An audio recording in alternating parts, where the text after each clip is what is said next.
Okay, noting the time and the presence of a quorum, I call this meeting of the Acton Finance Committee to order. Normally we start with citizens' concerns, but seeing that we will have a citizen's concern in just a minute, I would like to take the opportunity to make some introductions because our committee has got some new faces around the table. And so I figure might as well make sure to make introductions. So Corinne Hogseth was the first through the door as our first associate member. So welcome, and I'm sure we'll have a chance to catch up with everyone in the evening. And then just going around the table because some people are still a little newer than others, Allison Jones. Christi Andersen, I didn't confuse your name this time, so we're good. Yep, appreciate that. Steve Noon, Adam Nolde, and Dr. Gang Chen. Gang is our newest associate member. We are now a full complement of voting members and associate members. And on the screen is Greg Jarbo, and we're waiting on a couple other members. One of whom said he was going to be here via remotely, but has not arrived yet. And Mr. Sullivan did tell me he was going to be a little late tonight. And there's a dog on the TV screen. Okay, so with that as quick introductions, we're at our full complement, and I will yield the floor to citizens' concern. Hello, sir. Hi, I'm David Martin. I live on High Street, and I'm relaying information that's relevant between the Select Board and the Finance Committee. In July, the Select Board included a new DPW facility in its short-term goals, unanimously supporting having an article at next year's town meeting. At your last meeting, FinCom unanimously supported including a point of view provision to not have any excluded debt until 2029 when other excluded debt falls off. The draft POV does not explicitly mention the new DPW facility. I'll note that that excluded debt falls off in FY26. And I'll also note that payments for a new facility would not likely hit tax bills until a couple years after project approval at town meeting. There are significant health and safety issues with the current DPW facility. It's a crisis waiting to happen. The DPW staff do an excellent work on many projects across town. It's unreasonable to expect them to operate in the 55-year-old facility into the next decade. It's not prudent to wait for inflation to increase the cost of a new facility even more. A new facility would significantly improve productivity, helping us make efficient use of operational budgets. Currently, time is wasted working around the limitations of the old facility. A new facility helps to relieve our DPW hiring problems as well. Currently, the locker rooms are for men are inadequate, but for women are non-existent. We know this has deterred potential candidates. Over the next months, we'll have more presentations and discussions about the DPW facility. In the past, some FinCom members have supported a new DPW facility and others have not. Hopefully, we'll be able to agree on a plan to take to town meeting. Thank you. Thank you very much. Seeing no other citizens. Oh, Roland's here. Excellent. We will then move on to the next point of the agenda, which is the cost-cutting task force, which, if you're not hardwired, something changed. If you're not hardwired, you're going to get bounced off every couple of minutes. So. All right. Here, why don't you switch to this side and you can hardwire in if you've got your adapter. Okay, well, good luck. So turn the floor over to Christi Andersen for the cost-cutting task force. My task for tonight was to bring a charge to the committee for review and hopeful approval. And then I have come up with a bunch of other details that I think it would be great if we reached decisions on so that we could move forward with getting this formed as quickly as possible and recruiting task force members. The charge, as I have identified based on our previous discussions, is first of all to identify short, medium, and long-range cost-cutting opportunities based on broad community input. Also to promote a public discussion of services and the related spending relative to tax impact and community affordability.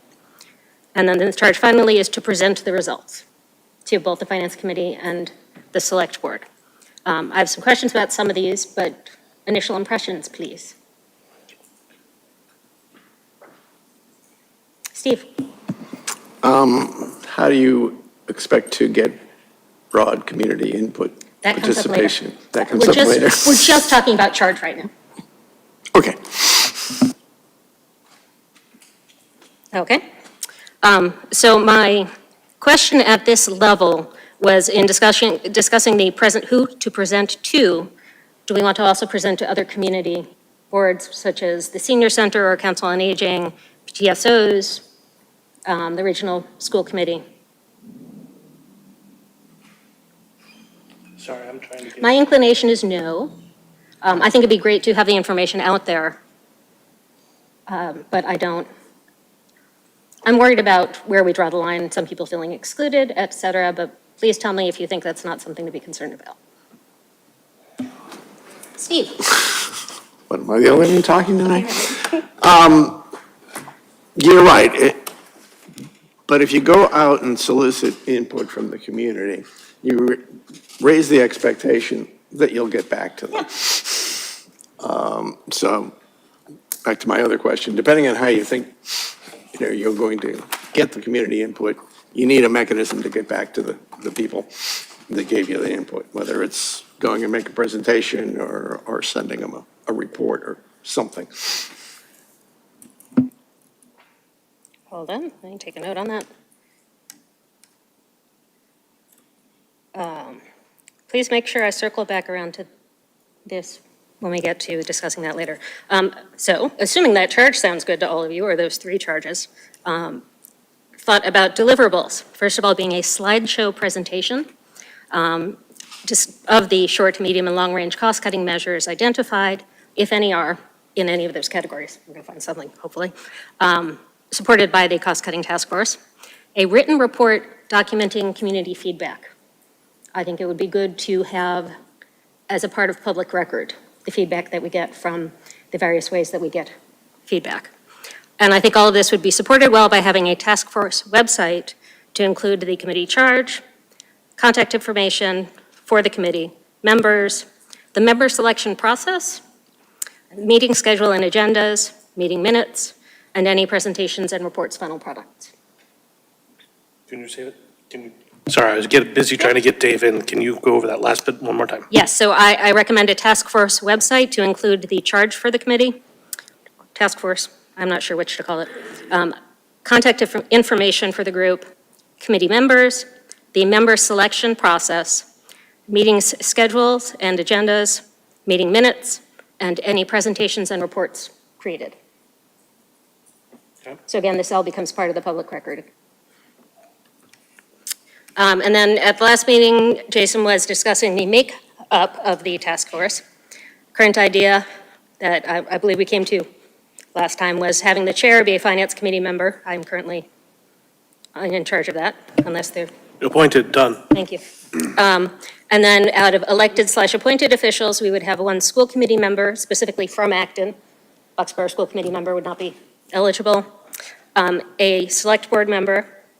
We were discussing whether we wanted 2 finance committee members, including the chair. So 1 additional finance committee member was how I understood that part of the discussion.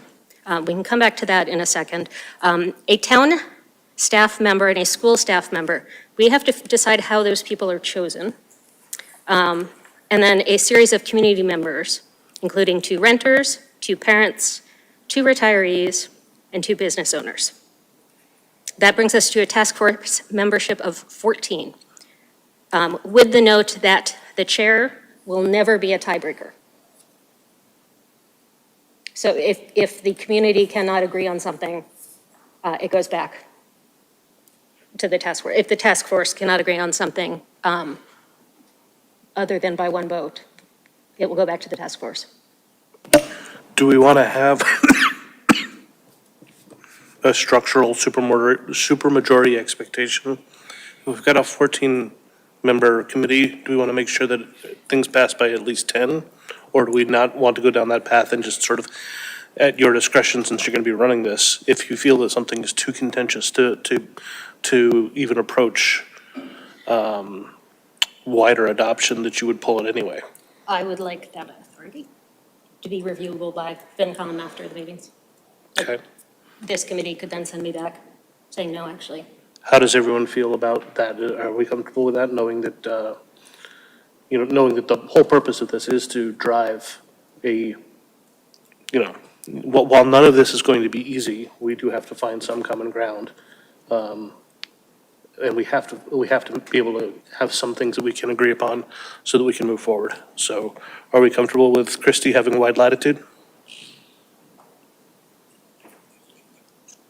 No one seems to be saying no. Adam has a concerned look on his face. Adam, do you have a concerned look on your face, or are we just misreading microphone? Mike, I was shaking my head and saying that, no, I don't have any problem with that. Okay. Yeah, sorry. Very good. Okay. okay, for the town and school staff, should they be voting members?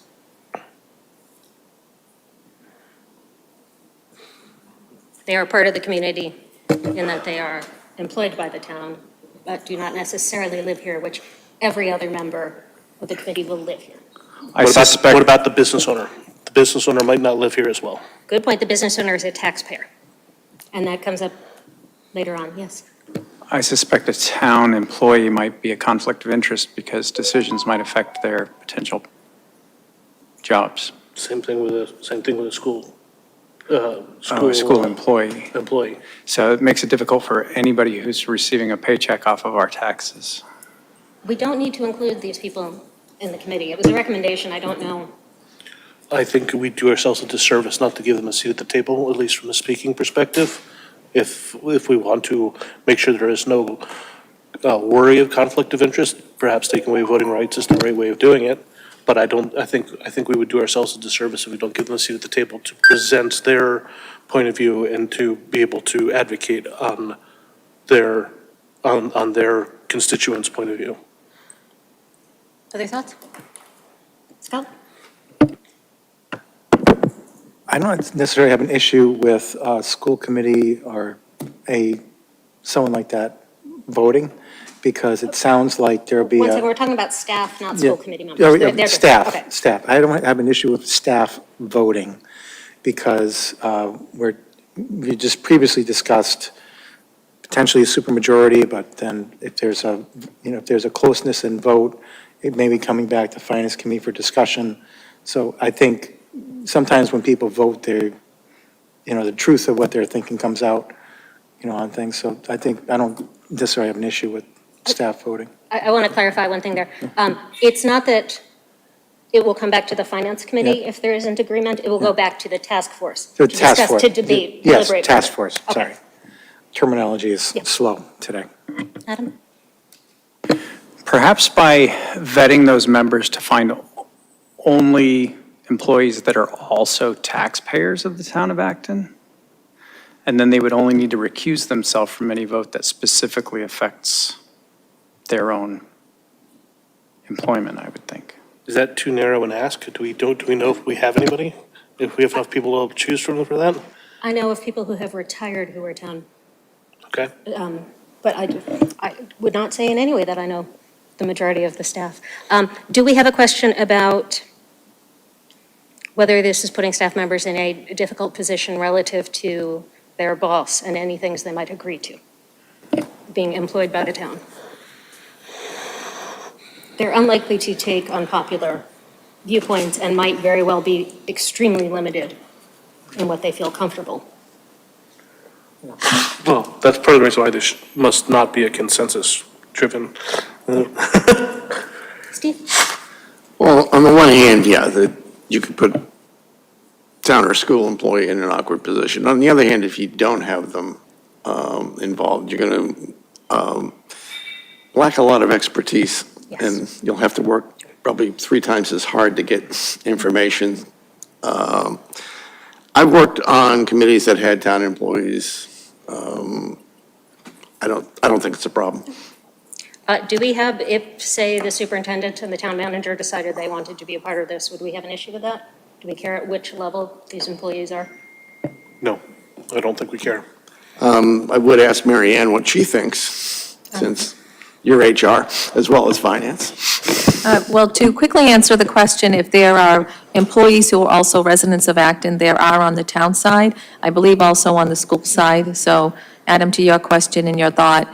And I think also is that, just like Steve, you had mentioned, is like any committee, I'm thinking of the Health Insurance Trust and other committees, that there are employees who sit on that, and more so to, like you said, to provide information, data, because we are closer and can hold the information and share it. So if, at a minimum, is to provide the information that the task force is looking for, and we always know that who we report to, we communicate internally no matter what. Do they tend to be voting members? The Health Insurance Trust, there is a voting member, yes, on both town and school. The treasurer sits. Thank you. Corinne, did you have? My concern with having the town manager and/or the superintendent as voting members of a committee is that they already hold so much influence over boards, their respective boards, that I think that having people from the trenches would hopefully feel free to give their opinions we'd get better feedback, better input, because I think that town manager and superintendent are thinking of like maybe too big picture. I don't imagine, they're both very busy. I don't imagine they have any interest in this, but I wanted to discuss it before it potentially came up. Actually, we'll start with Roland. Can you get on the mic? So the head of the teachers union, who presented to us last year, is an Acton resident. So there are a number of teachers that are Acton That will residents. come up later. We're still just on the town staff. I Oh, have okay. questions about this, where I think you're specifically going. I'm not going anywhere. I'm not going anywhere. Oh, okay. The other question I did have, and I don't know if you addressed this already, is how long do you expect this committee to last? That comes later on in my notes also. You're so ahead of me. Adam. Yeah, I was just going to say, if you make the number one qualifier that all of the members need to be taxpayers in the town of Acton, that also would exclude, I think, both the superintendent and the town manager. Yes. Because I believe they're both Okay, non-residents. and I think that's a good point to have. I was going to suggest that we actually let the town manager and the superintendent be the appointing authority for that one slot each. I think that sounds good. General thumbs up, thumbs down. Other thoughts? Corinne? Wouldn't you run the risk of basically having them put people on the committee that will just espouse their views instead of giving well- independent feedback? They would have to be an Acton taxpayer, so they have that counterbalancing. Yep, I think that is true of anyone, frankly, who works for the town or the school. Yeah. That they are, to some degree, held accountable yeah. for that. I just wonder if they would be, I do appreciate the idea that they'd be likely to supply us with someone who has knowledge in areas we might be discussing, as Miriam was saying, for communication. Hey, Greg, sorry about that. No problem, I was just waiting. Question, if I recall from the last meeting, you were talking about having perhaps a couple of tenants. Would they be considered taxpayers, or how? Yes, they will. But I just want to get through the staff first. I have, similar to Roland's point, I have questions when we get there exactly about that and overlap. Anything on the staff or who should be appointing them? Okay.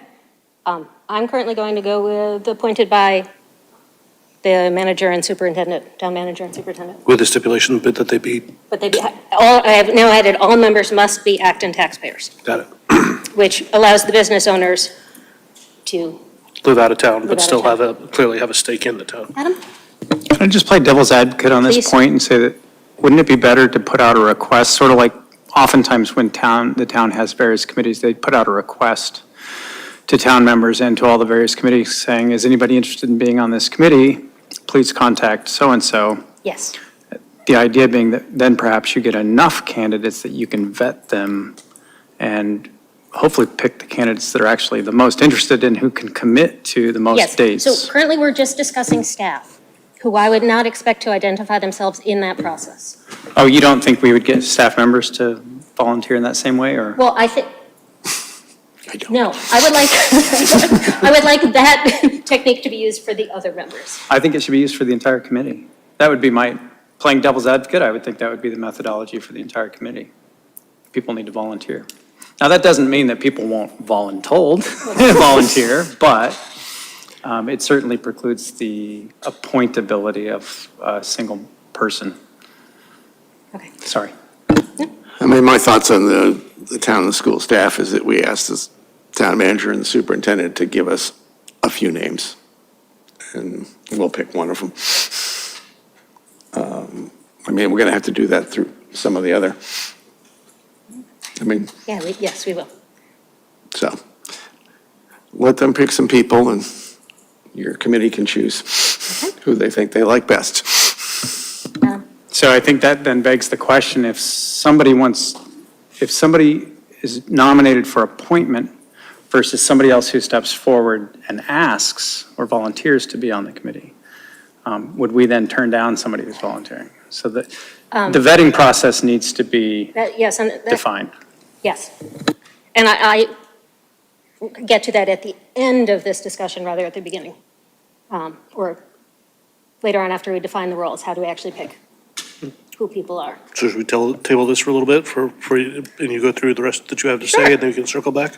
Okay, so the school staff would have one member. We have not decided how chosen. We then look to community members. How do we want to choose these people? There are 2 points there. 2 renters, 2 parents. We have to decide if they have to have children at AB. Specifically, could they be just non-school aged? And does it matter if they are renters or homeowners? How much do we want to let the demographics overlap? The engineer in me doesn't want them to, because I think it simplifies the message. Just have them being, but then it's got to be a renter or a homeowner, so, there is. Having not done this before, I don't know whether we're going to be begging people to join this committee or if we're going to be fending them off with a stick. So I really just don't know which way it's going to go. I fear, judging from how hard it is sometimes to get some of these volunteer committees filled, I fear that this is going to be harder to fill than we had originally would have hoped. But then again, this is something new, something novel, after a time of great trial and tribulation, so maybe there is more interest than we normally would have seen. So I honestly don't know which way it's going to go. I also do like the idea of trying to keep the categories as discrete as possible, but we might have to be a little flexible on that if we have a hard time getting volunteers.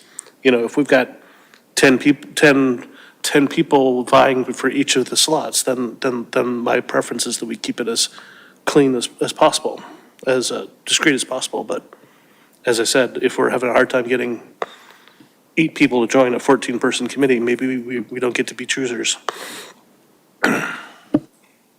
Karen? How many, it's 14 members total, you said? Yes. What if you say something like 12 to 14 with no less than 2 renters?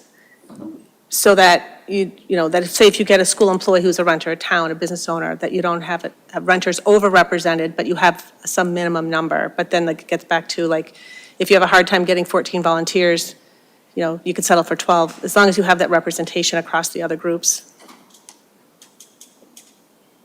Thoughts? Thank you.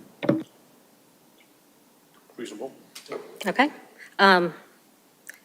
And then we would have to decide where, I like the 12 to 14 makes the number more flexible, but we'd have to decide where representation could change.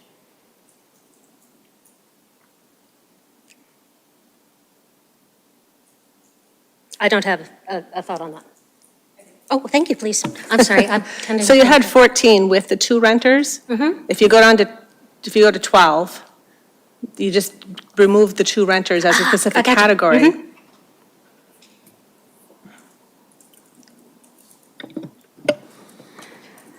But I thought you said we wanted to make sure to have at least 2 renters. Yes.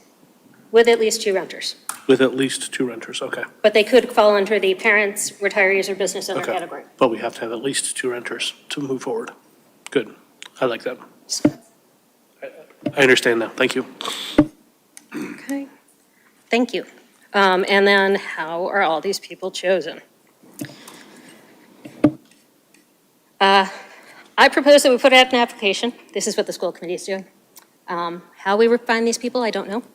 But that it would include details that I think would be helpful for us to know, are the person's name clearly, the length of time they have been in town, which category they fall into. I think we'll keep renter on at this point, and check all that apply. Yeah, check all that apply. Renter, parent, retiree, and business owner.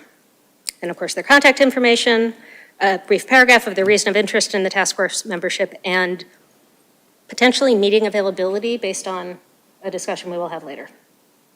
Adam? To join other committees in the town, there's an actual town vetting committee. Will we be required to vet through that committee? No.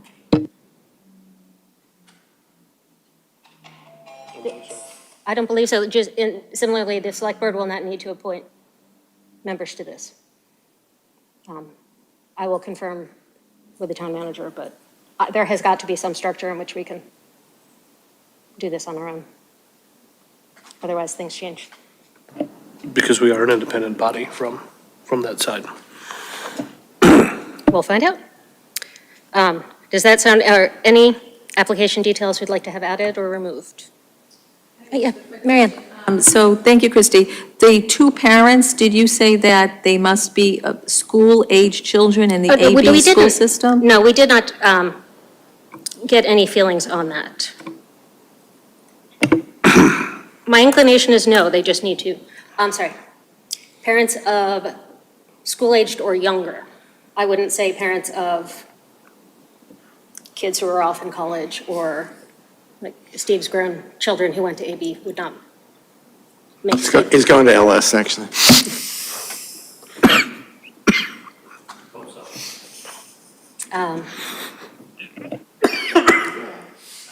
Adam? You could very simply just say school age grade 12 or below. Or sorry, children grade 12 or below. Fran? Could we, stipulate that there's, like, so if there's 2 parents, that we don't have 2 parents of just preschoolers or 2 parents of just 17-year-olds, something, so you get, again, that broader input. For parents' age of children? For parents, the age of their children? Yeah, so that, like, we spread it out. If we're going to have 2 parents, have one that maybe it's got a teenager and one that's got a elementary or younger or something. So we Just- don't need to codify that. We can make sure that's part of our Just- private right. selection criteria when if we Okay. get 10 applicants, we'll Yeah. make a choice to make sure to have it be from 2 different strata of Do we the educational want place. that to be on the application? The less we put on the application, well, yes, do we want it on the application? Yes. Do we want it on the written criteria of the makeup of the board? No, because that's just handcuffing ourselves. Okay, so we're saying children, grade 12 and under? What was that? Somebody said it works. And just to confirm, would they also be required to be attending the AB school system or a charter school, or they live in Acton but they go to private school? I think that's an important question. Yes, Roland? So, I mean, like my son goes to Minuteman, we only have 1 kid, so, I mean, you don't want to exclude people like that Yeah. in town either. Says they're school-age kids. Thoughts, Jason? I think if they're in town, if they live in town and they're parents, then it might be very interesting to hear why somebody's not in AB or Minuteman. Yep. I also suspect we'll probably get more applicants that are in the AB school district. But I definitely do, considering how much we spend on Minuteman and considering that we do have students in out-of-district placements, I think we should leave it open to taxpayers. Okay. And we'll see who we get who we get from an application perspective. I don't think we should put our thumb on the scales one way or the other. And then retirees, they will either be homeowners or renters, so we'll just find out which they are, and make sure we have at least 2 renters somewhere in this mix. And are you going to be the final appointing authority, or did you want me to do it so you have plausible deniability? I would like you to do it, I will be glad to do so I it. have entire deniability. Excuse me. For business owners, doesn't matter if they live in town, because they are taxpayers, I do regardless not, of where they live. I don't care where they live, if they're pay taxes in town, and they're business owners in this town. They can do, in my opinion, and I can be overruled by the committee. We're trying to get the interests of these different groups. We're not trying to fence it in. Now, for business owners, they don't necessarily own the space they work in. They do then indirectly pay taxes as renters. Do we care about that? Do we want to make representation across those? Renters don't pay direct taxes either, so no, Okay. We do not care. we do not care, in my opinion. Okay. Thank you. I'm sorry, I believe Mary Ann wanted to say Oh, something. yes, Marianne, please. Oh, no, thank you. Thank you very much. So other question that I have, going back to the retirees, is that because we don't have a 2 seniors group, is that a retiree could be 38, 39 years old, a retiree could be 78, 79 years old. So are we looking for seniors versus retirees, or both? I think seniors. That's an excellent question. Medicare age? Corinne? I don't think that any of the categories include people like me whose kids are out of college, but I'm not a senior and I'm not retired. So And you're not a business owner? I'm not a business owner, I'm not a renter, so like I wouldn't fall into any of the categories. You can be a FinCom volunteer. Yeah. Done. That's right. I mean, there's a lot of, I happen to know a lot of people in the same boat right Yeah, yeah. now.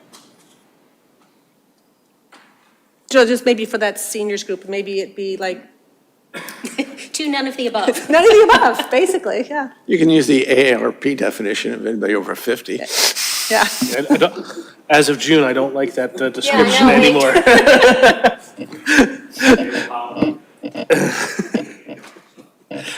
Well, having removed 2 renters, do we want to have, But we've not removed 2 renters. No, We're I'm still, sorry. we are still making absolutely sure we Yes. have 2 we renters. have 2 renters, having removed it from one of our community member categories, do we want to change that, those 2 people to something else? Adam? I liked I think it was the suggestion of stipulating children, but then saying goal would be to try to have like one from each school age category. We could say 2 members over the age of 50, and then have the goal to have like a 50 to Medicare age and somebody Medicare age and above, or 2 people Medicare age and above, whatever the committee's goal would be, and then you fill it with whichever volunteers you get. You're looking at me like No, I spoke in a different language. I'm thinking, did I explain that right? I think you did. I'm trying to figure out how on earth to then choose these people and not have all these bizarrely overlapping grins. Thrown me for a loop by very correctly pointing out that we've excluded. So we can say,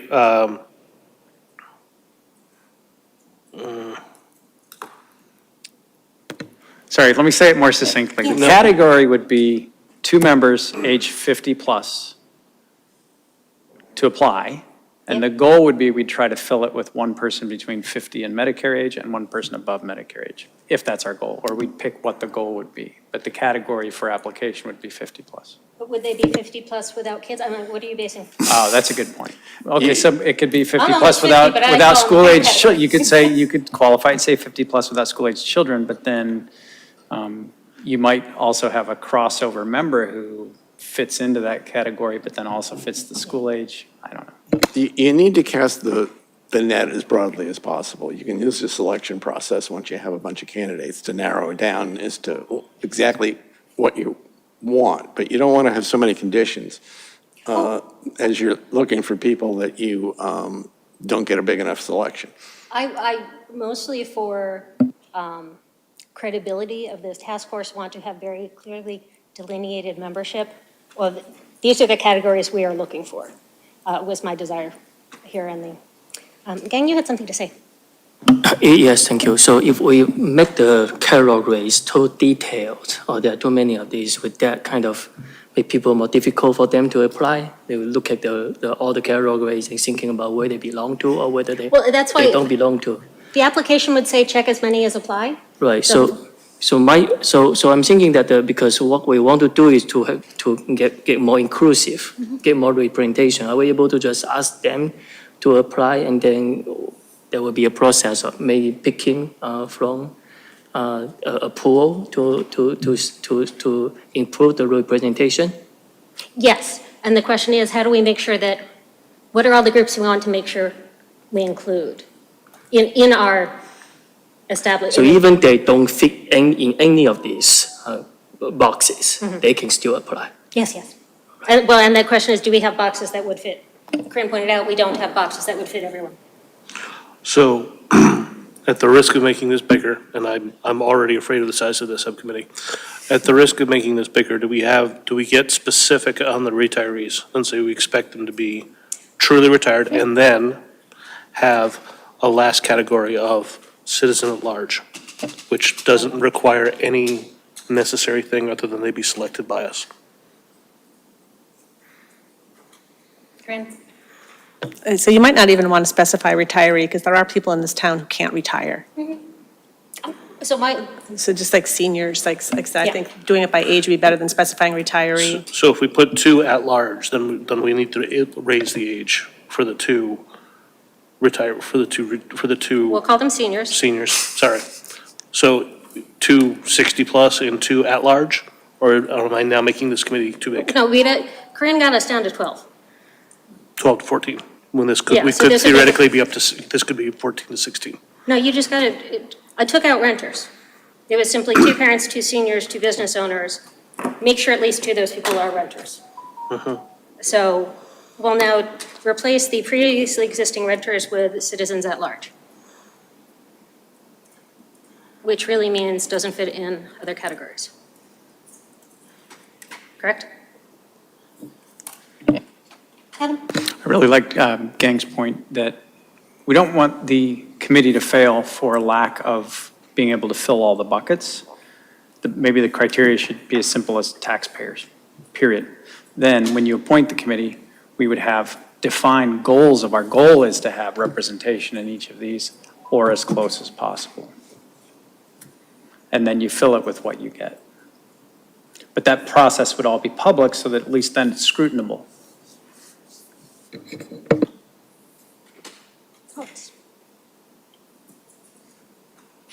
Did you have your mic on, Steve, or did you have something to say? No, I had it on.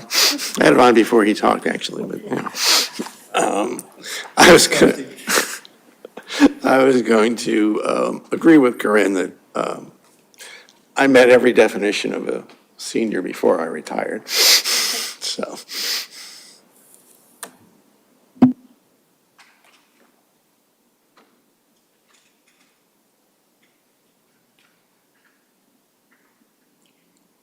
Okay, I have no idea what we're doing now regarding community members. Is there a way we want to say this is an ideal list and we will take what we end up with? This is at FinCom's discretion, what the final makeup is?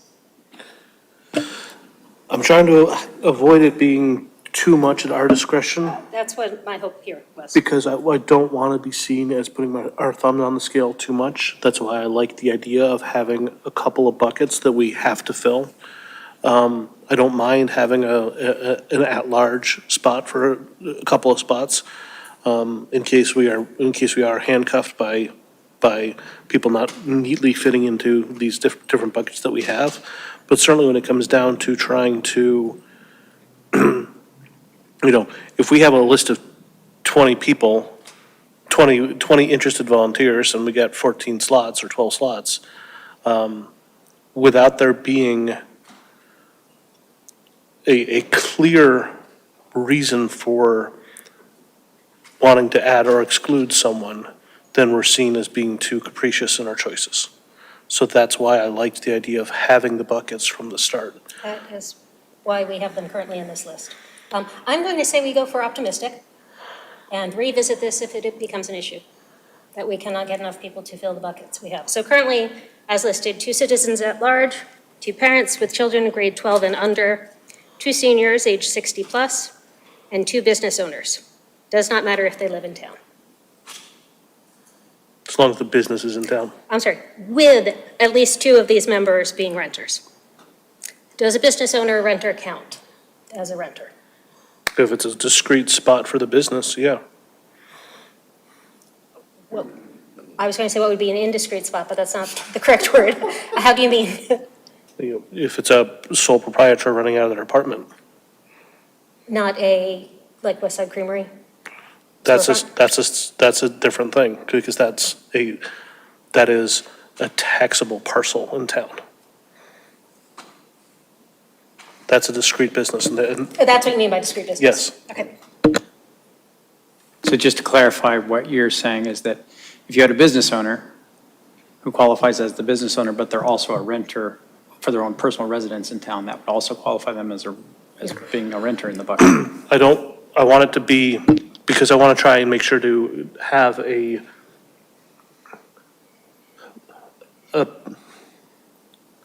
I want to make sure that the business community is fully represented.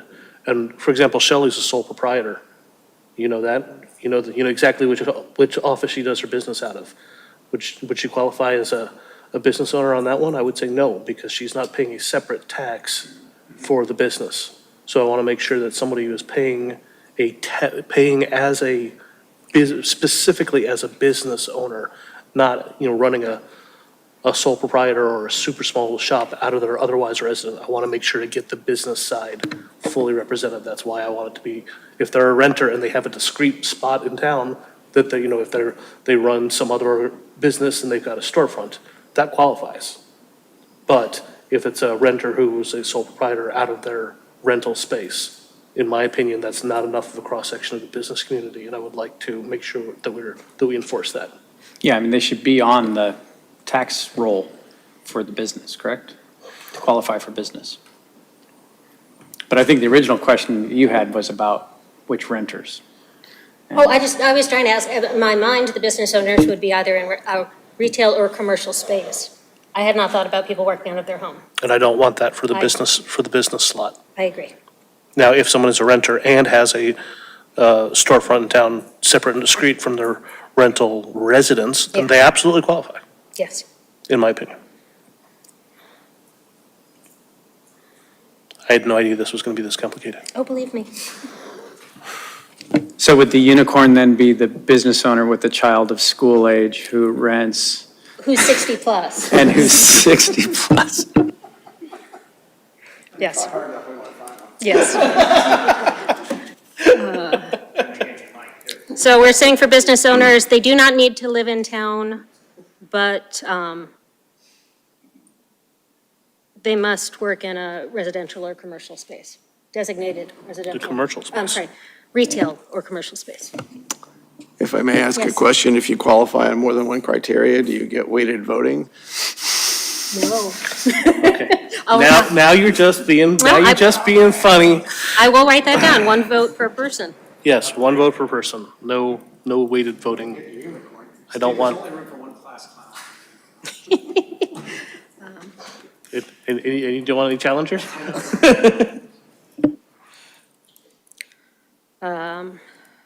Okay. Okay, so that is the makeup. 1 vote per person, that brings us to a total task force membership of 14. And as I said before, the chair will not be a tiebreaker.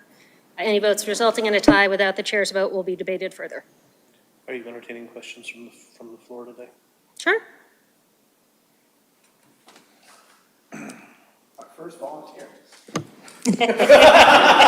Thank you. Did you see the look of fear in her eyes? Alyssa Nickel. I'm wondering, I may have missed it because I came in late. Are you requiring the members of this committee to be citizens or just residents or business owners, Just residents or taxpayers. taxpayers? Okay. Taxpaying being, you can be a taxpayer as a renter.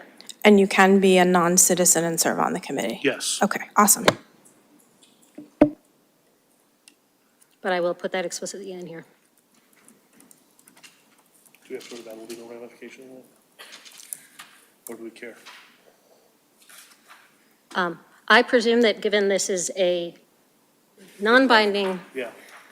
absolutely everything this task force does, that there are not any concerns about non-voters being active. Yeah, I certainly would not have a problem with a non-citizen being part of this committee.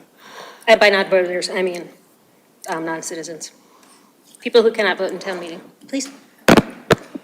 So I was just looking back at my notes from last time, and there was, I think we were considering allowing the select board to send more than one member.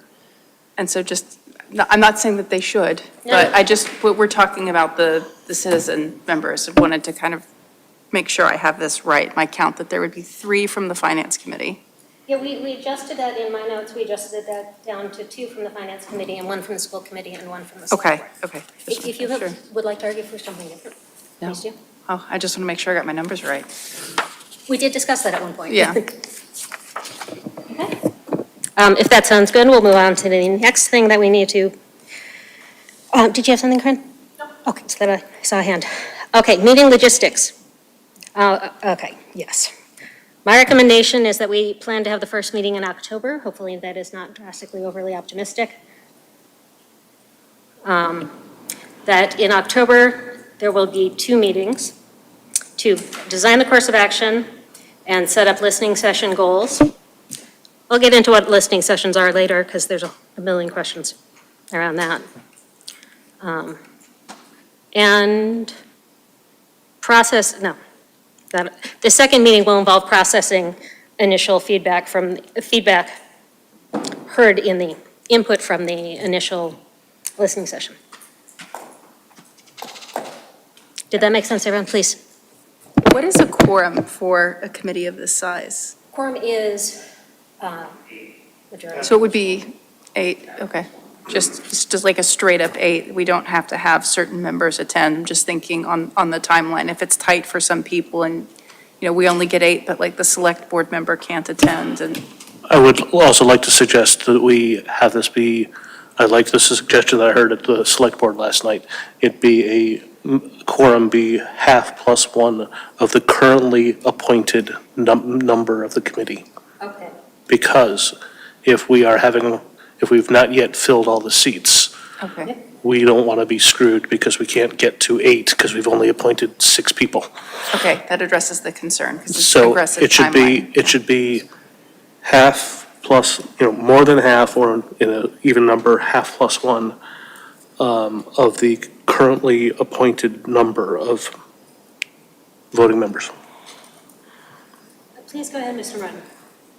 There's wording for that from council, Oh, which is great. not exactly what Jason said. I will send it to you. Thank you.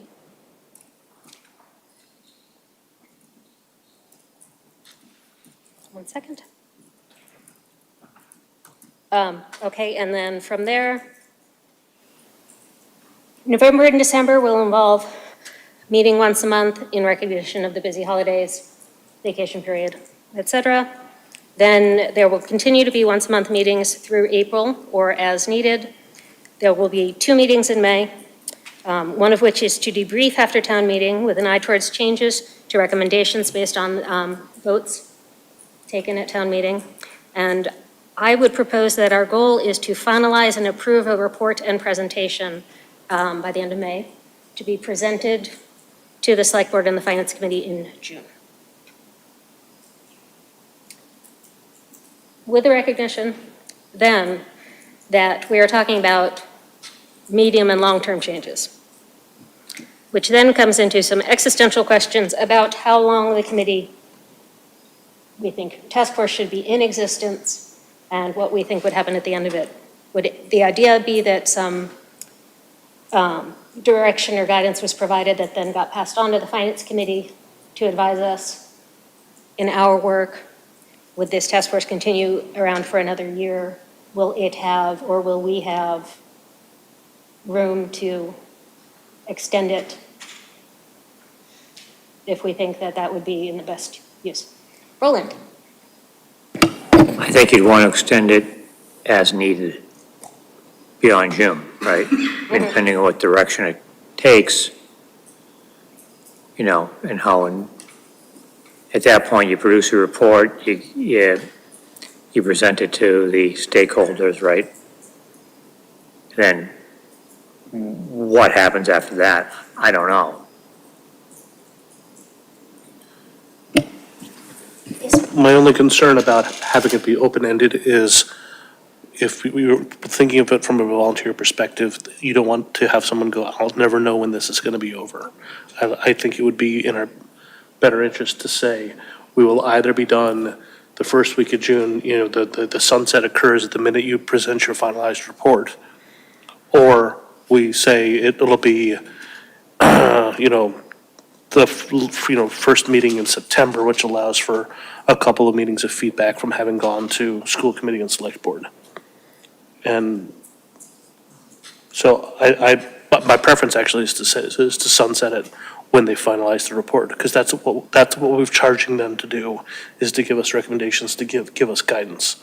So once that report is finalized and once they present it to the overall finance committee, I believe that should be the mark that the work is done. 1 second, Adam. Steve, you were a part of something like this once before. How was that? Well, I believe in sunsetting most committees. Where you'll go at the end of this is a set of recommendations, but your task force does not have the power to implement any of them. So it's going to have to transition at the end of whatever, June, into an implementation team, and that will mostly be made up of town and/or school employees. Yeah.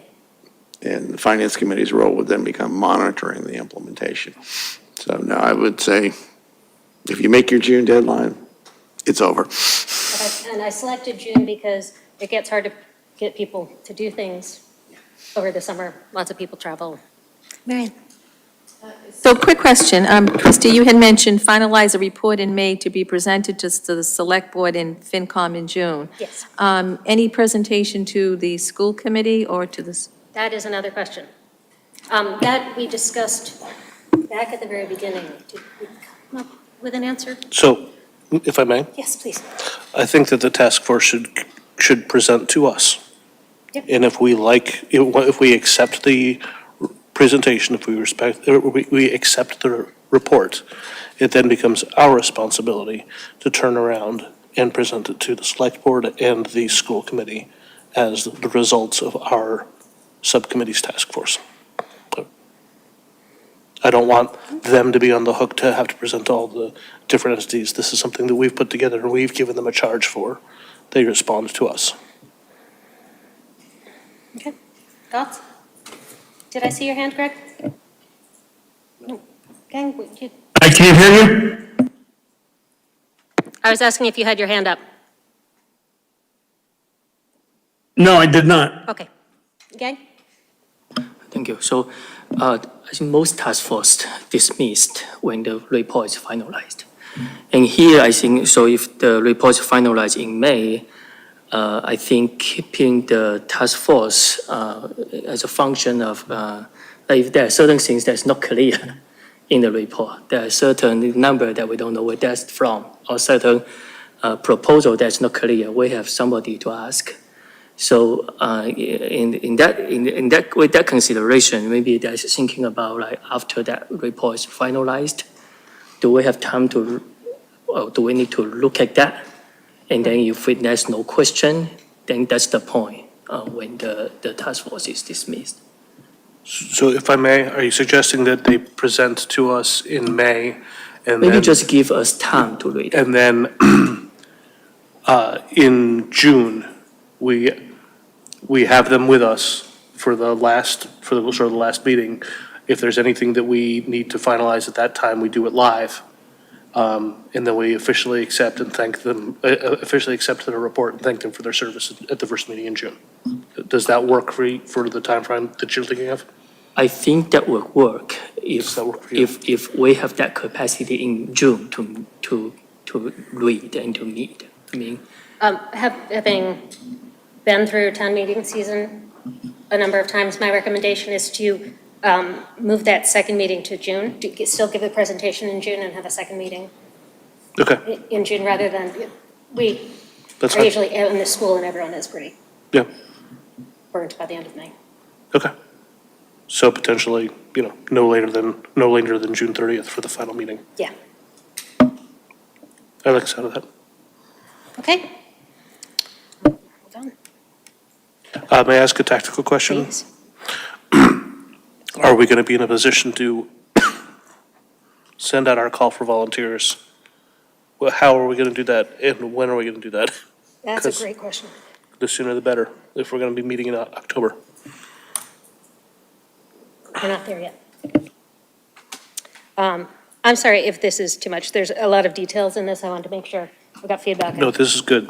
All of This is what we're trying to do. We're trying to hash this out. This is definitely, and this is not something that we can do behind closed doors, so it has to be done in this public back and forth fashion. So the next step is we've chosen how often we will meet, then it becomes a question of times, based on discussion with Mr. Cole. My recommendation is that we plan on these meetings to happen on weekend mornings. This increases the likelihood that parents can make it. They are more likely to have help with childcare. Commuters do not have to deal with staying up late the night before, getting somewhere, or rushing back. There also is the CAT, which can be used as transport for to and from meetings for anyone who requires that level of help. And we do acknowledge that this is more burden on the staff, but being that there's only 2 staff members and 12 citizens, Yes. we would appreciate that, going above and beyond, because there've been too many meetings that occur that impact people's ability to do their main business. I'm hearing silence, which I'm going to take as extreme support for what I've said. Do we have to worry about any religious problems on a Saturday morning meeting? That's what I was afraid of. I think weekends, you can exclude one or another group if they're observant.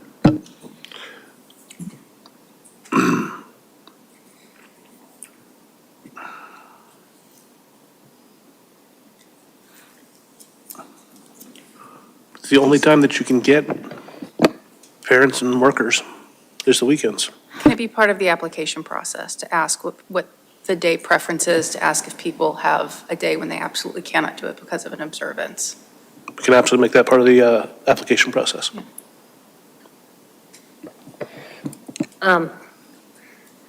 Actually, Marion, can you help with this? Are there any town meeting rooms available on weekends, or are we limited to what we can get from the library? There could be rooms available. Okay. Thank you. Because it would have been a lot harder if we were just based on what the library can give us. So what I hear is we're going to go with weekends, hopefully mornings. And, Put it on the application. okay.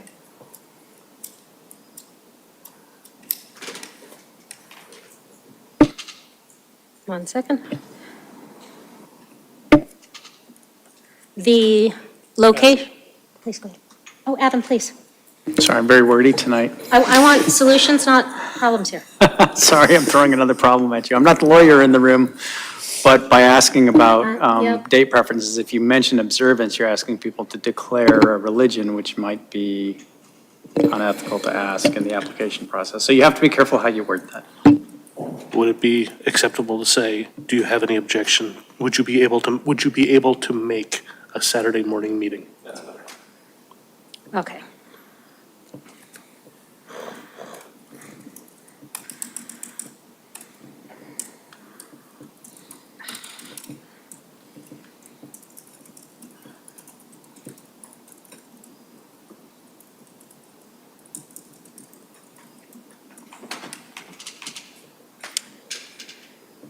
Depending on the location of these meetings, it is, I think, almost entirely likely that we will not be able to have it streamed on ActonTV.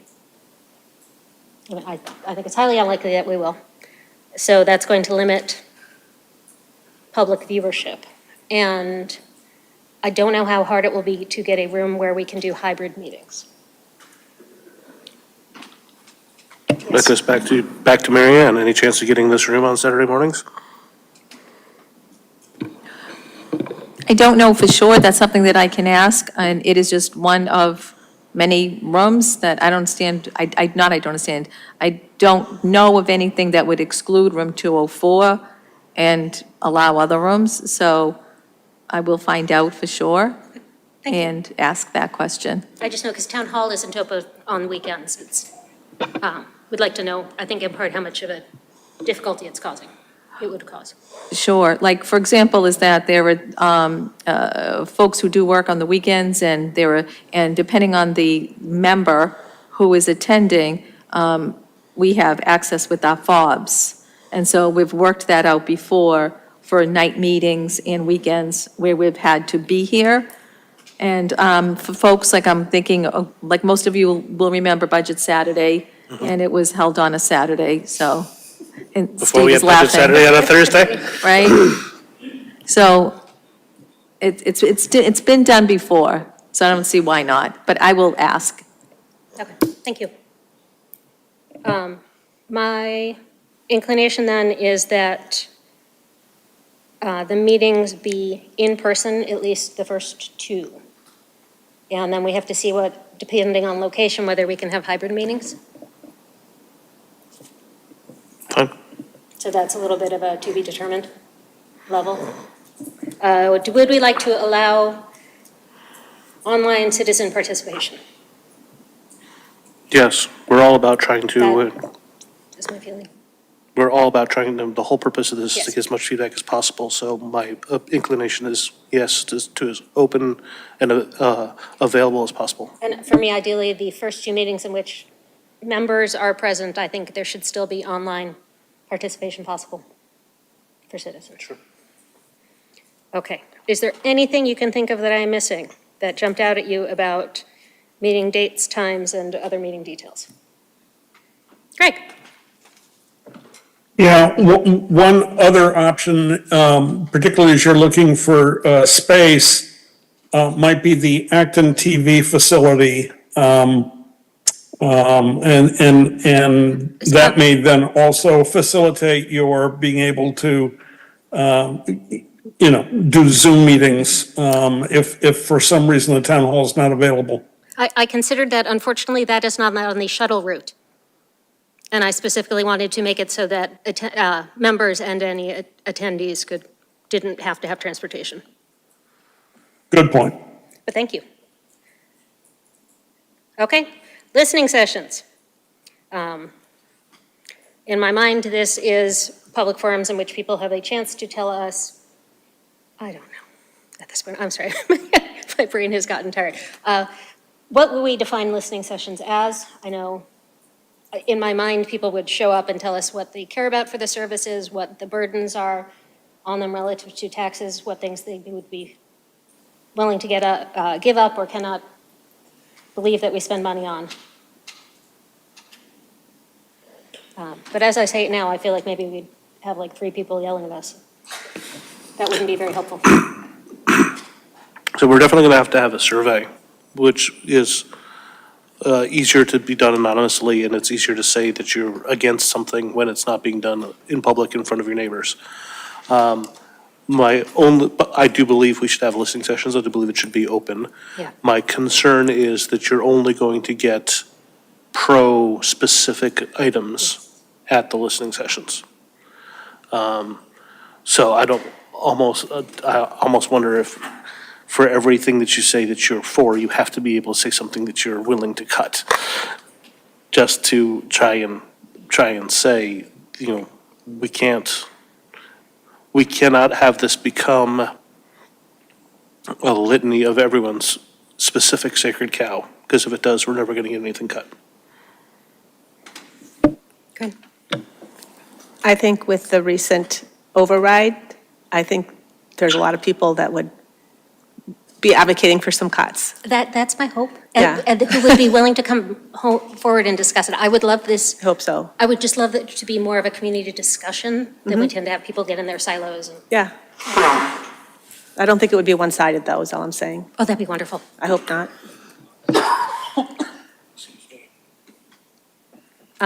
Okay, so I guess first, go ahead, Greg. Are you just waving? Yeah, if you want, and, it's optional. I spoke at a workshop last week, and one of the other speakers was an expert in surveys and had done surveys in New Hampshire of, like the one we're discussing. And I have his slides. I could certainly share them, because one of the things that he wrestled with, which you've already wrestled with, which I think is the key issue, is if you're going to do a survey to validate what you're hearing, you want to have statistically significant representation of many different segments in town. That's the key to getting a valid survey versus, the people who happen to volunteer to take it on a particular weekend or whatever. So I can share that if you want, or if it's premature, I can save it for later. Please do, that'd be wonderful.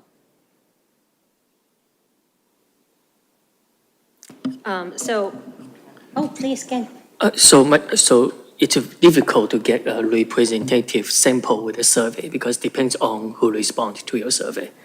Is that possible to do like maybe focus group or something, to we will be able to get a group of people and then? So my hope is to kind of reach that by a survey and listening sessions.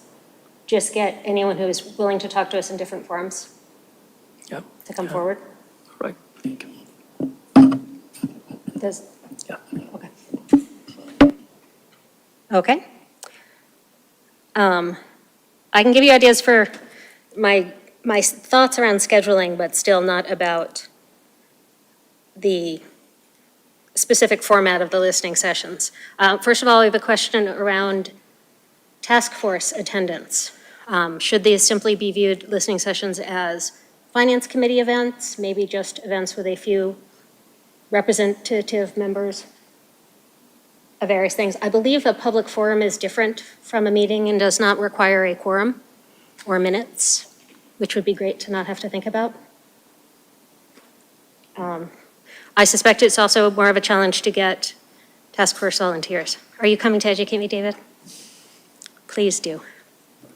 If I may, so first of all, if this input is viewed by a majority of finance committee members, you have OML issues unless it's a real meeting, right? How do you mean viewed? Watched on TV? If anybody on the finance committee says anything in this meeting that is viewed by a majority of the finance committee, you violated OML, unless it's a finance committee meeting. I'm still trying to get at, my imagination was it could be me and two other people sitting up here. People would talk. And then at the end, the finance committee would get a report. So if none of those people were from the finance committee listening, that's okay. So the finance committee could not attend the public forum? That's correct. That's- So at least that's my view, and we need to be a little careful here. It's possible that the select board may need to bless this new committee, this task force. There's nothing in the town charter which allows the finance committee to constitute a committee except for a subcommittee of itself. So there's no question that you can constitute a subcommittee of yourself on your own. The subcommittee would only be our That's correct. And so, members of our, so I suspect that this may need to be blessed by the select board as the executive branch of town government. So I can find out That'd be wonderful. this week and let you know what the legal requirements are. That'd be wonderful, thank you. But I think just for, if you have the listening sessions, they probably have to be meetings as well. Meetings of somebody's, right? Because the OML law makes exceptions for public meetings, right? If you have certain deliberation in the context of a public meeting, that's in the subject of that public meeting. So, for example, we could have 3 select board members here. We only have 2 at the moment, but if we could have 3 here, and because this is a public meeting, and if we're only talking about the stuff that you guys are talking about, that's allowed under OML. But it has to be somebody's meeting to have any transfer of information from a majority of the finance committee. So we need to be careful there, right? Even if you're the person listening, right? If you said, oh, that's a good point, that's deliberation. Even if I'm the only Yes, member because of any committee sitting unless you're around. not allowing any other finance committee members to view it. We're back to view. And I'm sorry, this feels a little like a legal No, argument. because you'd have to be completely quiet, right? One of the key aspects of OML is whether it's in the subject of your board, right? So you guys can all go out to a bar and discuss your vacations, and that's not covered by OML. But everything that's discussed in the listening session is within the context of the finance committee, right? So if you make the smallest remark, like, that's a good point, you are now expressing your opinion, viewed by the entire finance committee, that's a violation, or viewed by this task force. Yes. Now, how do you then handle someone being a member of both the task force and the finance committee? That's the exception that you're allowed to attend another public body, right? So we can have a majority of the select board could attend this meeting, and as long as we're just discussing stuff that's about this meeting, that's okay. If we were discussing stuff that is not finance related, that's not okay. So it sounds like these listening groups would have to have a majority of the subcommittee present. Yes. It needs a majority of something. Yes, or would they become FinCom members? Then you'd have to get a majority of the FinCom members. Yes. Yes, you need 5 FinCon members or 8 of these. Okay. I think you'd be better off getting a majority of the subcommittee. Yes, we'll have to see whether that is possible. Thank you. I'm sorry, I need to take notes on this. Take your time.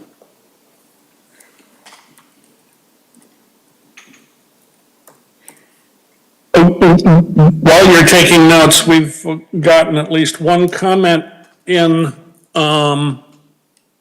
via email that's probably worth noting, which is that apparently we have about 5,000 citizens in Acton who are over 60 years of age. And so one of the things we may want to just double check is that our representation, particularly of people of that age breakdown, is representative. Well, we currently Of- have two of- seniors listed as being 60 plus. We're not looking to get into proportional representation across the Okay. groups. That will be impossible to do.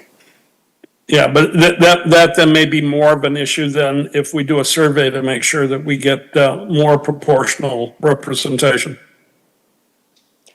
My feeling at the end of the day is, with a survey, is that we get it out to people, and if people choose to answer it, we can't force people, and I'm not going to. We could decide that a survey results are just too small to work with, but. Okay. So, a quorum of the task force will need to attend any listening sessions. OML does apply. I recommend that, okay. So if I hear the comment correctly, I think the concern is about influencing what people say, right?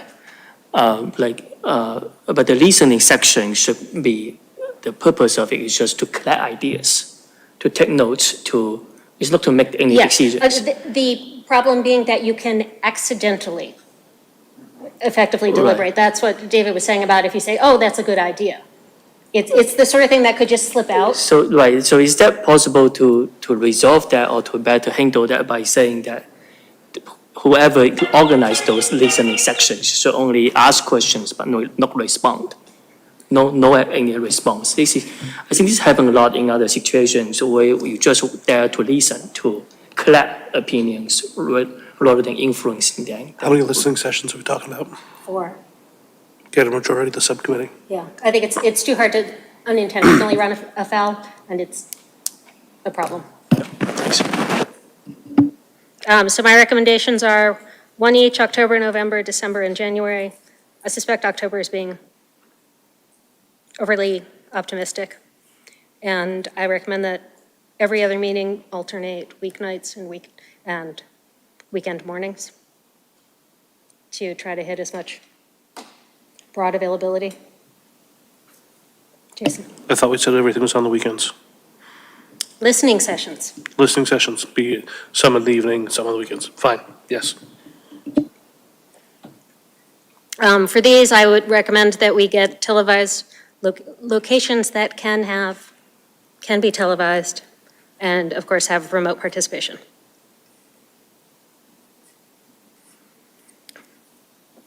And that is what I have.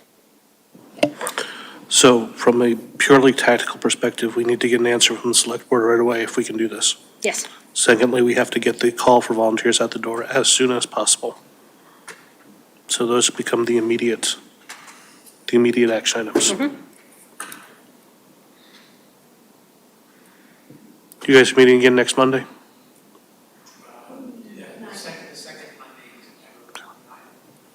This is the earliest we can hope to get. Yep. If we need them. That's the earliest we could Yes. possibly hope. I believe next Monday is Labor Day holiday. That's why we're looking at the 9th. Yep, thank you. I actually have a question about input of town council. So for something like this, would town council be expected, or could they be asked to provide input? Because Yes, absolutely. Okay, because I just am imagining a subcommittee recommending cuts that actually are not possible, right? Because we're like legally required to have something, and The subcommittee can recommend whatever they want because there is no teeth behind it. So it then becomes the job of select board, town management, et cetera, to review okay, potential changes. And then ideally, that would be translated back in a public forum. okay. But yeah, we can. Might not be a bad idea for us if we're getting close to do ask for an hour off the retainer and make sure that we're on the right track here. Yeah, that's what I'm worried about, yeah. We try to avoid ways that might require us to spend a lawyer's money or the town's money on the lawyer. But we're not shy about asking if we're unsure. Yes. Thank you so much. One last question is that, at the August 13th meeting, we were talking about the school side is calling it a budget task force, and I don't know if this is a similar type of action, and is this name still going to be the cost-cutting task force? That is a good question. It currently is defined as the cost-cutting task force. Recording in progress. The definition, the charge of the budget task force the school committee has is actually much more limited.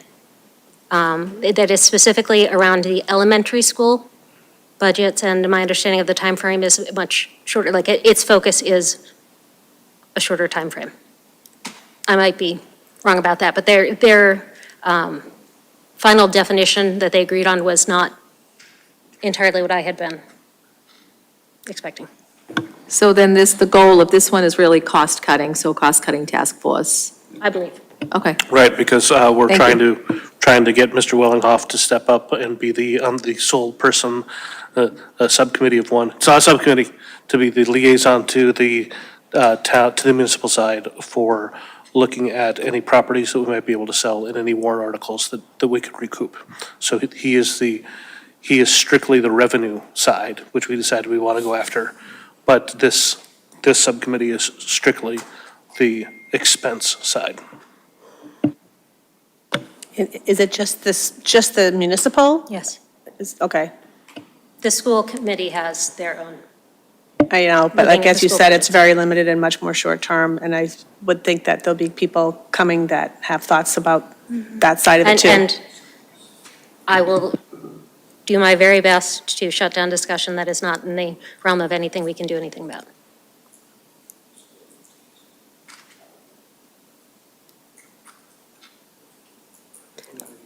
Is there anything anyone would like to see added to this? We've been doing this long enough that my brain is a little done. The finance committee should be put in for a raise. We just doubled your salary. Yep.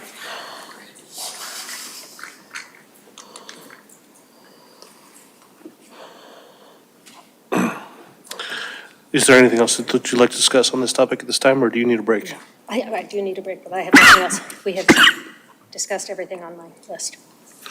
That brings us to the next item, which unfortunately is right when I'm having a hard time talking. I think my allergies have started early this season. Okay. So everyone should have received the point of view, the latest point of view, proposed final draft. I'm not going to read all of the verbiage that I read last time, because I believe we've been through it a couple of times now, but I want to make sure that we are in agreement with where things stand, and ideally, if all goes well, I would love to have a vote on this yet today. I will go through this. Please make this interactive. With Steve's suggestion, this is not catching up with me.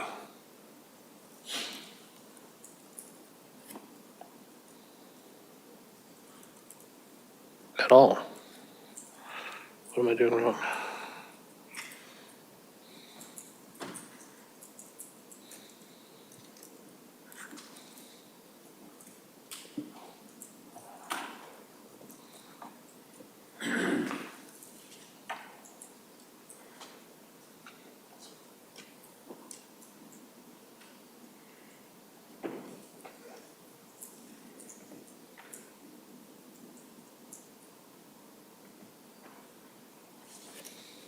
Excuse me while I try and share the screen again.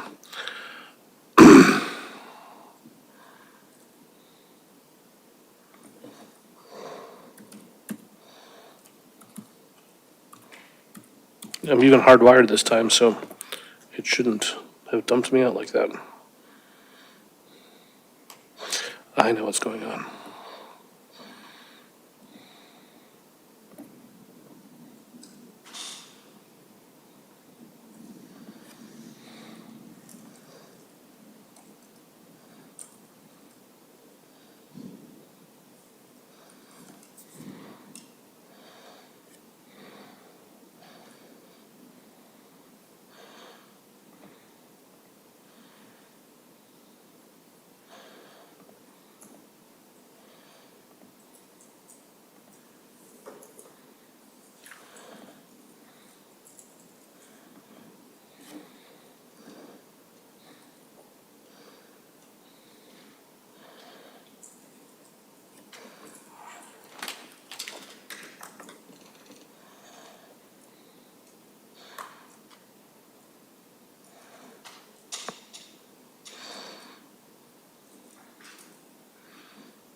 Oh, boy. This is not doing what it's supposed to do.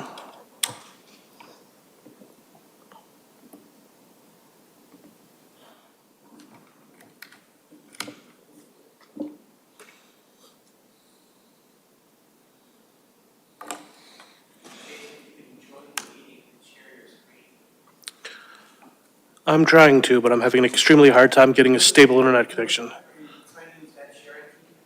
I'm trying to go to share.zoom.us so that I can so that I can. So what I would recommend instead is to join the meeting that Greg is in. That's what I'm trying to do. That's what I'm trying to do. But if I can't get a stable internet connection, I can't get anything to work.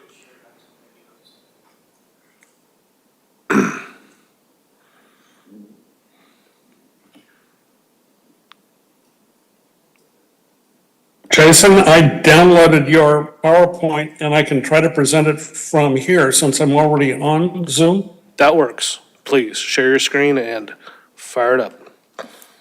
And we'll see. Hang on. We'll see how many edits you made without sending them to me.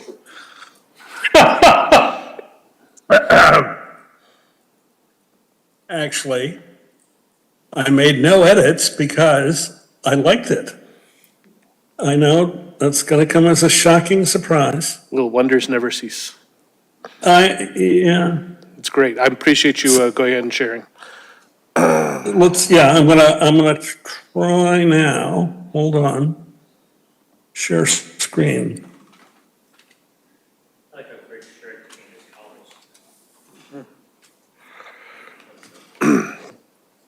Thank you. We can see it. Got it. So go ahead and fire up the slideshow, then bring us to the first one, which is the all is well.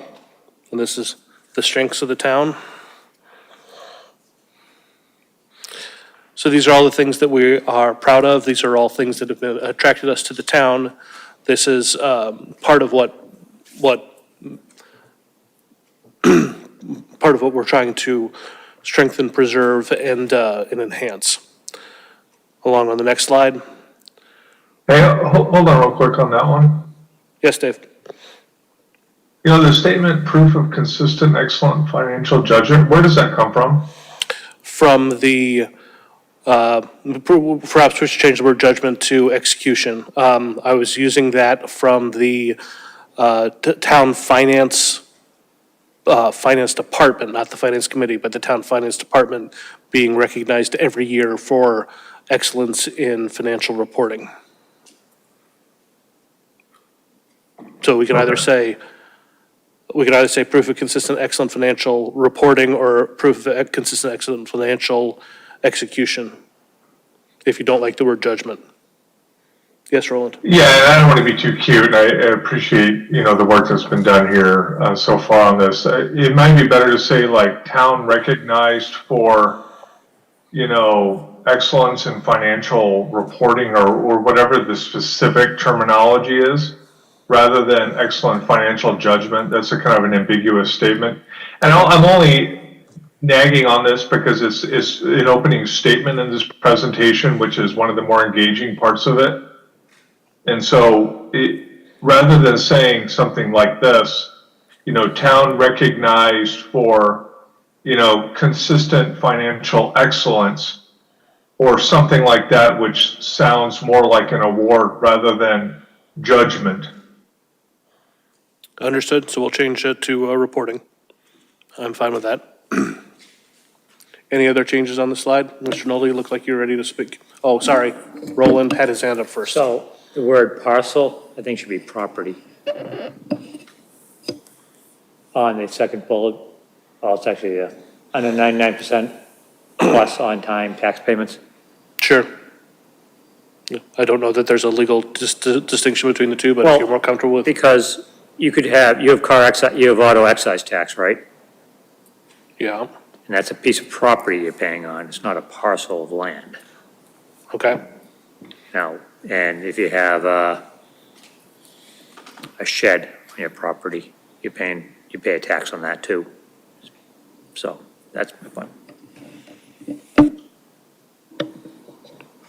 Good with that?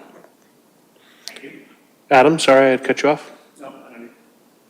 Super minor, but I don't think rating on the next bullet needs to be capitalized, just to be consistent with all your other bullets. Okay.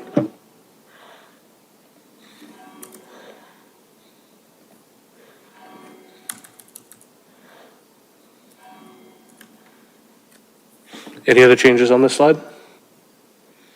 We're ready to move along to the I'll next just one? nitpick on great set of services.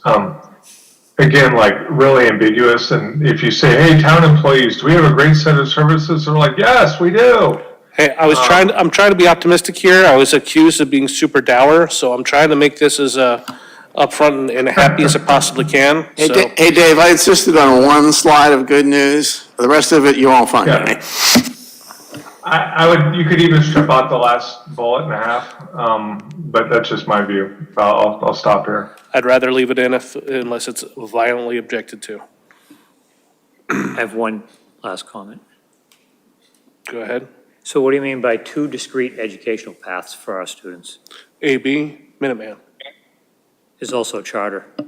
That's not necessarily, that's, we have zero control over, we have no voting apparatus, no representation in Oh, the okay. charter schools at all. Okay. We don't even get an assessment from it, it's just something that gets paid.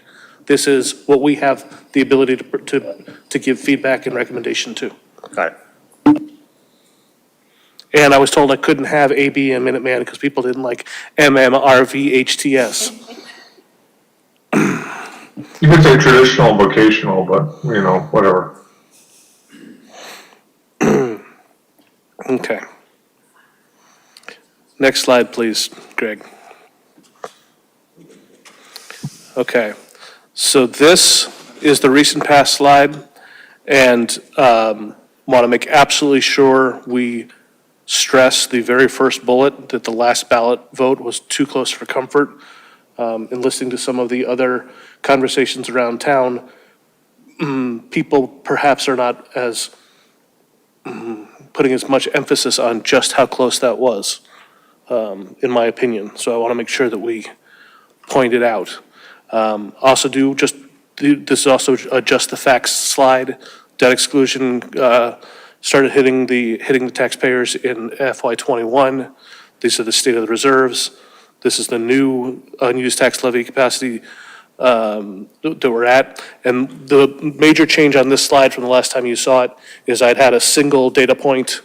I can, if I can get my laptop to work, I can show you the spreadsheet that generated the small chart at the bottom. But the important point that I want to drive home is that if we use inflation, which has been used in a whole bunch of meetings in the last year, if we use inflation as why we have to see some increases, in why we had to have the override and why things change and why Prop 2.5 is a problem, that's a fine thing to say right up until you realize that the cost of the services, the blended cost of all the services is outstripping inflation. Now, I did take into account, Mr. Noon, your point that, well, hey, this includes some large capital investments, but then again, that's life. You got to buy a car every so often, that's a large capital investment. You can't just discount it and not have it be part of your overall, for any 1-year term, absolutely, it should be pulled out. Perhaps for any 3-year term, it should be pulled out as well. But when you look at a longer term, and I actually have the full spreadsheet going back 14 years, it gets even more dour, even more divergent between what inflation has done. And inflation is a stand-in for the ability of the taxpayer for what kind of a burden that can be shouldered. And just from a straight cost of goods and services, the cost of the goods and services that we're receiving now are far outstripping inflation. And I want this to be very clear in this slide. So I'll let you guys talk while I take one more crack at this thing, because I think I know what's wrong. What does everyone think of the chart at the bottom? Greg, I took your direct 1, 5, and 10-year approach. I was going to do 1, 4, 7, and 11, just because trying to keep in touch with a 3-year election cycle in town. But I went with 1, 5, and 10 at your recommendation. Yeah, I'm totally on board. This is, one of the comments that I'm going to make, I might as well make now, is, you know, we started this process 2 meetings ago, farther apart. We're now on the same page. In fact, I would argue we're on the same paragraph. I'm really happy with the fact that you listened hard, you've made the adjustments, and building a consensus is a difficult process, and kudos to you. This represents something I can stand behind and say I fully support. I'm going to assume you have read the future slide, which is the one where I rejected the most number of your suggestions. Yeah. I didn't expect to get everything, but I had to throw some stuff in there. Fair enough. Fair enough. Let's see. I believe I've solved my networking problem. Give me just a minute here. One more try to get this to join.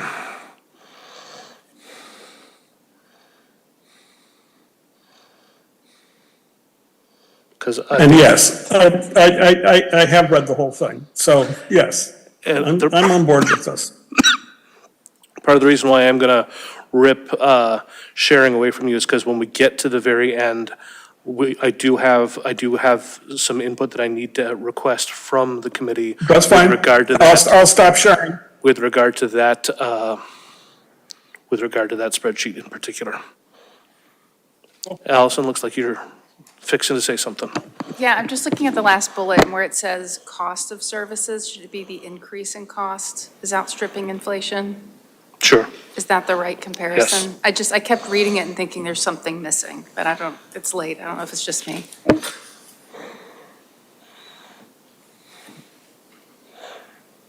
So you're saying increase in cost.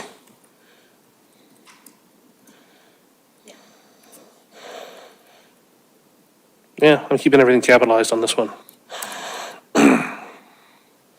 Okay. Then, Jason, yes, on unused levy capacity, yes. we've had that in the past, since I've been on the committee. I remember when we used a third, it was around $1 million. It was at 900,000 and it went down very quickly. Yeah, So this is the largest we've had in 15 years. yeah, this says the first time and over, so it sounds like we never had unused levy capacity before. This is the first time in over 15 years we've had 1.2 million in unused levy Oh, capacity. yeah, and not questioning the amount, I'm just saying, by saying it's the first time over 15 years, it sounds like we haven't had unused levy capacity in the recent past. You could say it's the largest amount we've had in over 15 years. Just want to make it a little clearer.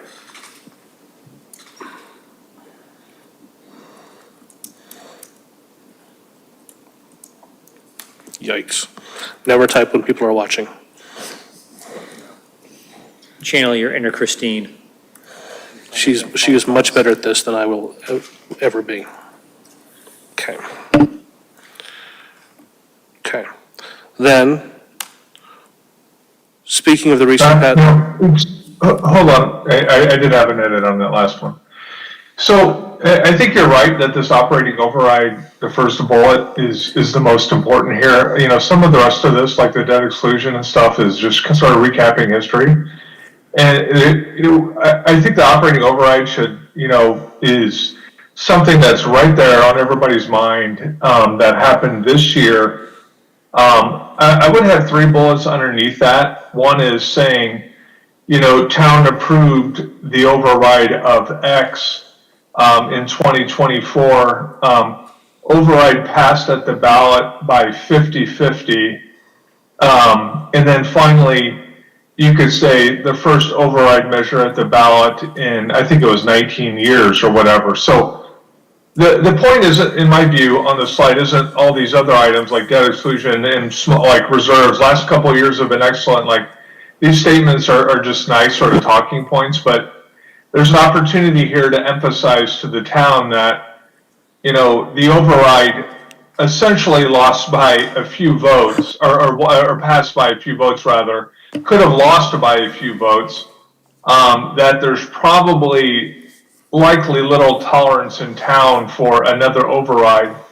And then 2 slides from now, I think, you have it in the conclusion and you could segue to the cost-cutting task force. It's unlikely that another override would pass, the bottom bullet here. The finance committee is chairing a cost-cutting, committee to evaluate how to proactively address future shortfalls rather than reactively. So, this is just my view, and I'm just speaking for myself, but Yep, so. underneath operating override. Let me address that. I'm sorry, what? Let me address that. So in the speaker's notes, there is definitely more time spent on the operating override speaking part of this than that's on the slide.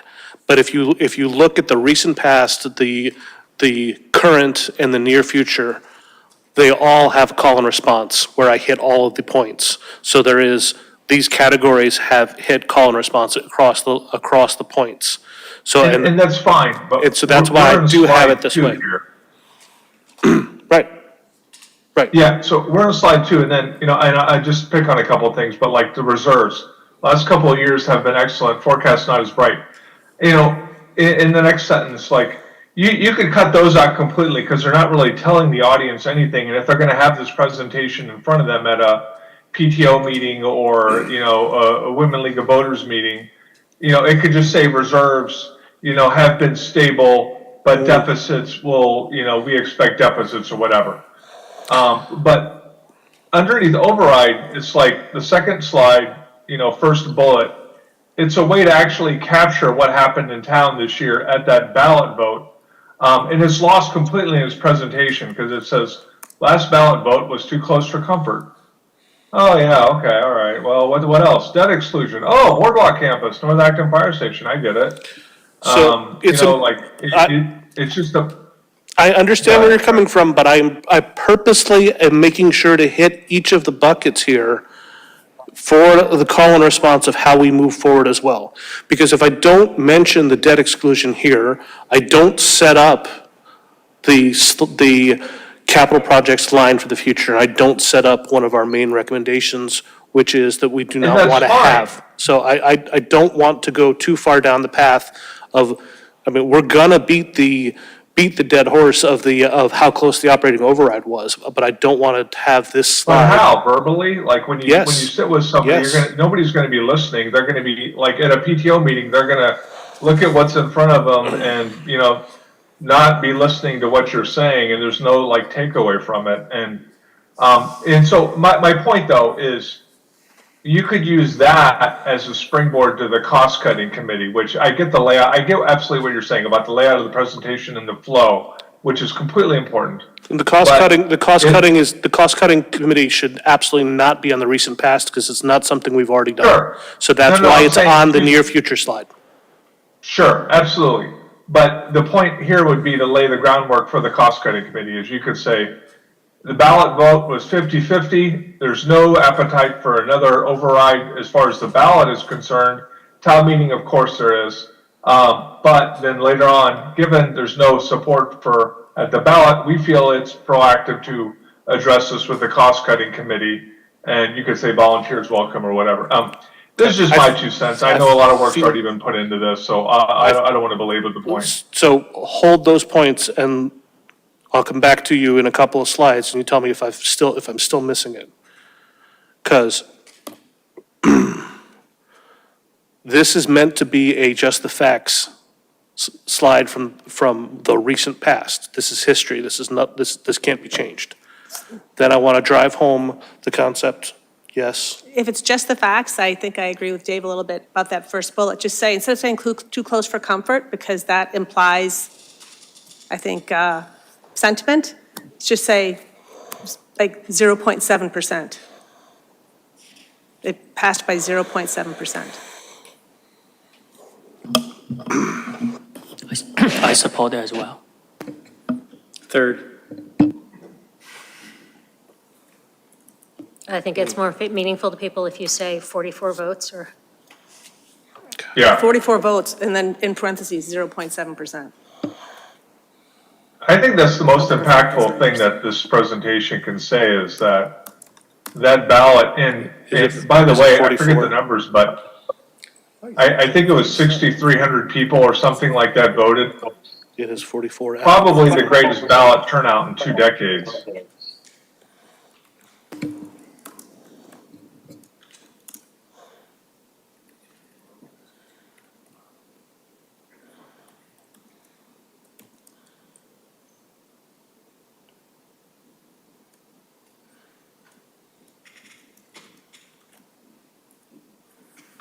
Does that meet? Yeah.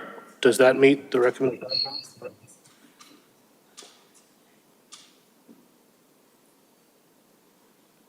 Okay. From there, I back up this statement about the tax bill hitting in fiscal year '21 by pointing it out right here. I Well- also back up, and this is where I start to hang a lantern on FY '29, which is when our previous long-term debt obligations are done. Mr. Martin, the fall off in FY '26, I don't know what you're talking about. You said it last night and you said it today, and I'm not seeing it in the chart. Excuse me, we should make sure that this chart is correct, because I think it may not be. The ALG model shows the debt falling off this year, so, and nothing falling off in '29. So I would, if you're going to base it on the ALG model, this is definitely wrong. But we should confirm the excluded debt obligations in their remaining time. This is the chart that we used last year. Well, then it would have been wrong last year. Yes? Mr. Martin, I'm looking at the 32524 ALG model. Which tab is the? The main tab? Yep. Hold Oh, on. there used to be a tab outlining, actually, Mary Ann. No, the main tab, line 14, column E, Yep, is the last year, is this year. thank you. Let me ask Mary Go ahead. Ann. Mary Ann, there used to be a tab in the ALG spreadsheet outlining excluded debt, all of the projects. Yes. Does that? Not in the new model. Where there's is not. That's what I just realized. It is not in the new model. Is there a way to get that information? It's on the front. There- It's all on the front? It's It all is in the on front. Yes, Okay, thank you. on the front page. And then you'll see the names.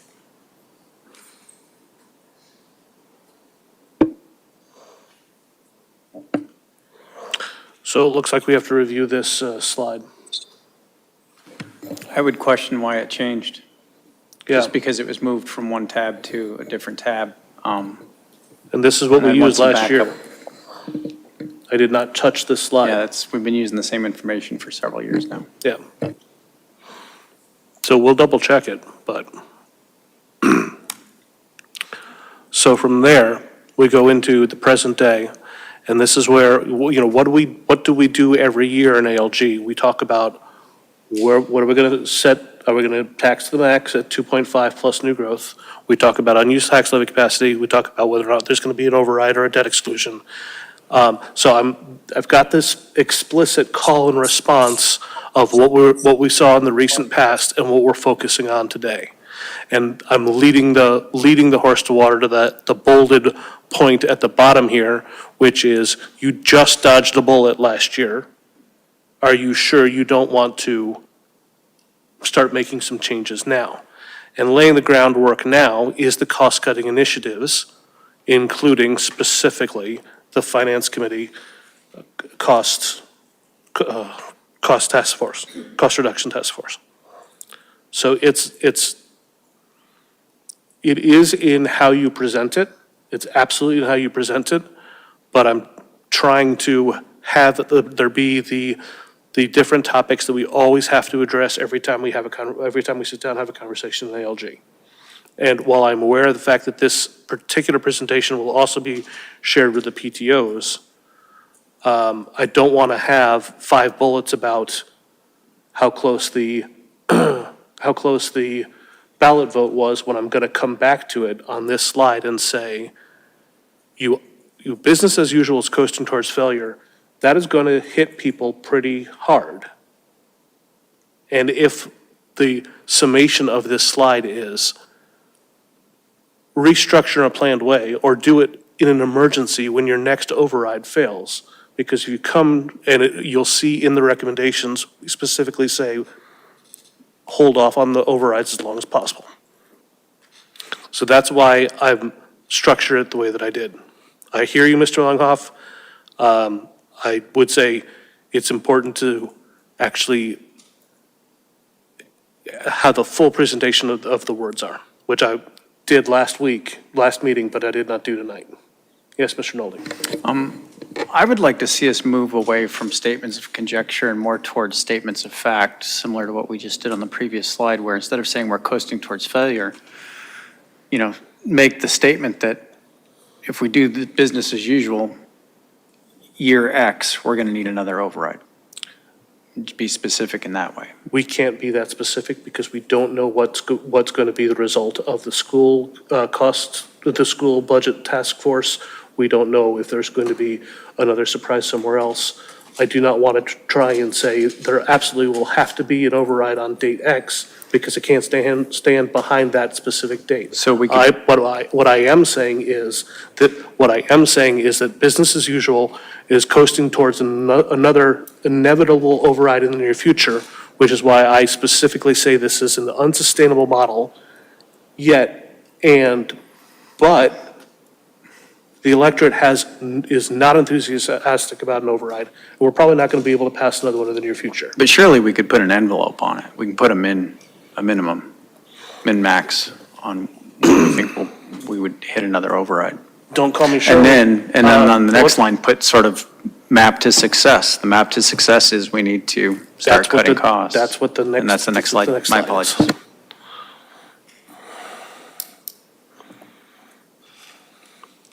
Mr. Noon. What's the current ALG plan show for 2027? Is it 7 or 9 million shortfall? Well, there you go. That's why you can't Say put the fact, the specific. current ALG forecast is for $7 to $9 million shortfall. It becomes more powerful because it's less an opinion. Yeah, I'd say business as usual doesn't include any savings from the school's budget task force. Right, which is So- part of the reason why I'm trying to say, Right, but Be aware of this. you're saying that you didn't want to put a date on it because we don't know what savings they'll come up with. But that's not part of the business as usual. Know what I mean? so which is why we're goading them to start doing a Yeah. better job. But I think, I'm just agreeing with the other folks, I think you can put an envelope around when they would, like, if nothing changes, we're looking at another override in FY '27 or whatever it is. There is no way we're going to be able to pick a specific year. I'm not going to fall into that trap because we can't do it. We No, but can't plan on that. We can say this is what the shortfall is in the out year, but there's no way you can tell me right now we're guaranteed to have an override in the X date. Jason? Go ahead, Greg, and then you, Steve.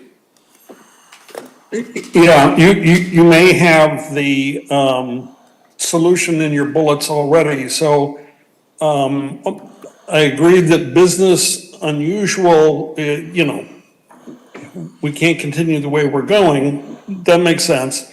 The coasting towards failure is what the debate is. Why don't we just say that's an unsustainable model and move your third bullet up there, and then use your third bullet to say, look, the electorate is not going to be enthusiastic about future overrides. And again, when are the future overrides? Don't know, but they're not, let's put it this way, whether it's 2 years out, 3 years out, 4 years out, nobody's going to be enthusiastic about them. You could say first override vote in 19 years passed at 50-50.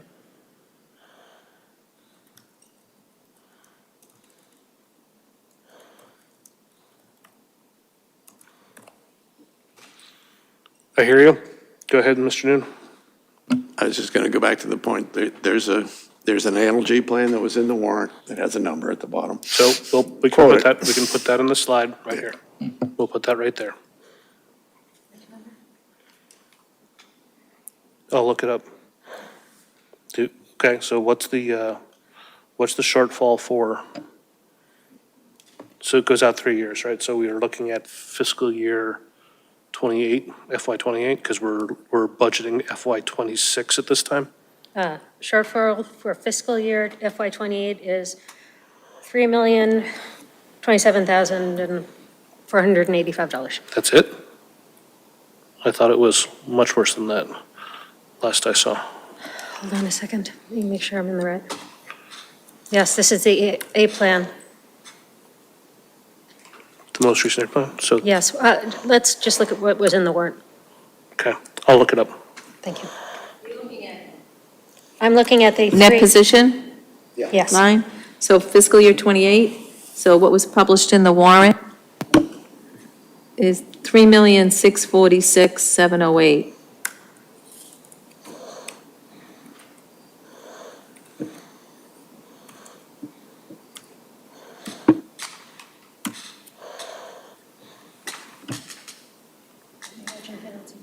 Yes. I looked at the last year's ALG plan and the one from the previous year. The model from the previous year, which has a separate debt exclusion tab, has the junior high, senior high debt running out in 2029. And the current model has it ending, this year is the last year payment. So we'll have to find out why there's that difference. Yeah, that 3 years makes a big difference. Yes. And I was going off of the data that we had. So if that's changed, I need to know why. We will track down why.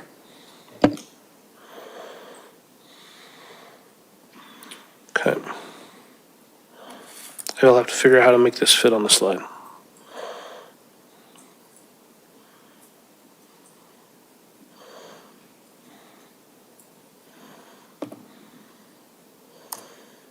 Okay.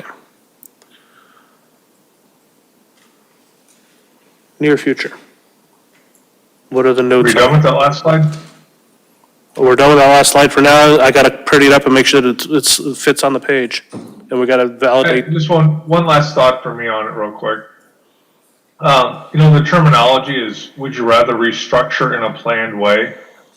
I think it could be rephrased to like something like proactively evaluate how to resolve this challenge or reactively after a failed override or something like that. It's a lot of work. Restructure it's kind of a difficult word, I think, for people to get their arms around it, but if you use proactive and reactive, it can be a little easier to understand. My suggestion was you just say proactively evaluate how to resolve this challenge.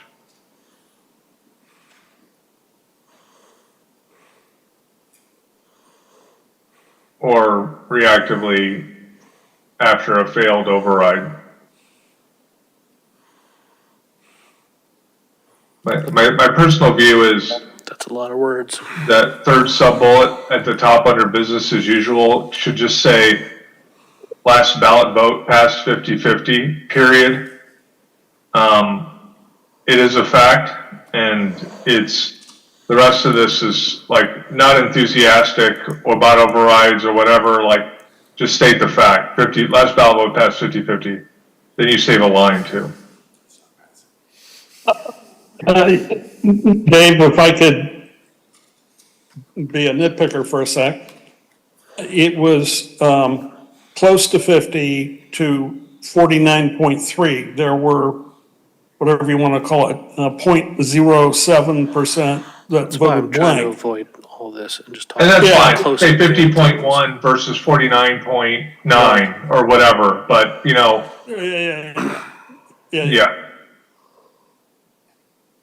Roland. Since we're still here, I'd get rid of we have on the one, how much levy, just have 1.2 million. And then on the one above it, looking at ALG, $3.6 million. Yeah, just say projected $3.6 million shortfall.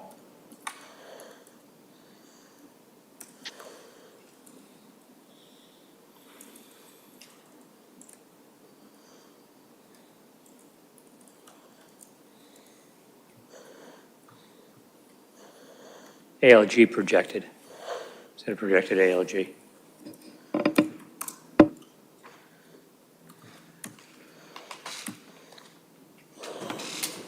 That's a stupid question. Does that 3.6 include the unlevied tax capacity?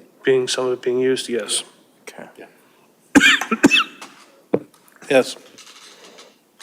For the last bullet point, I would say, would you rather change in a planned way or after a failed override? Well, it's a nice way to give a shout out to the cost cutting committee too. Which is the bullet directly beforehand. Yeah, but you could say, what was just said, or you can say, and then you could say after that, FinCom chairing cost-cutting committee or cost-cutting committee established something profound, that it just lets people know that we're engaged, and you could even say, volunteers welcome or something like that.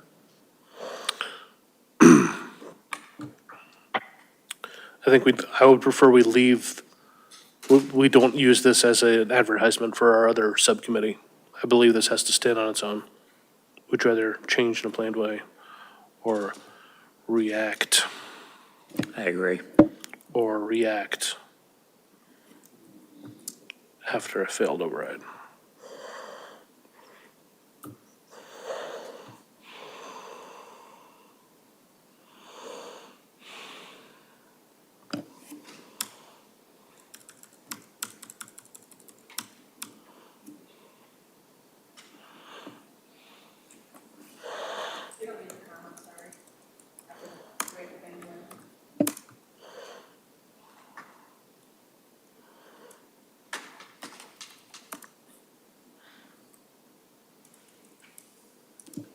You just state the fact here. Last override passed by a hair. We've already stated the fact.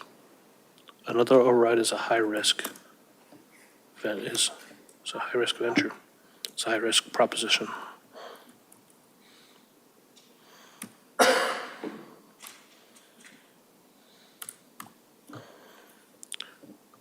Where's a comma you don't like?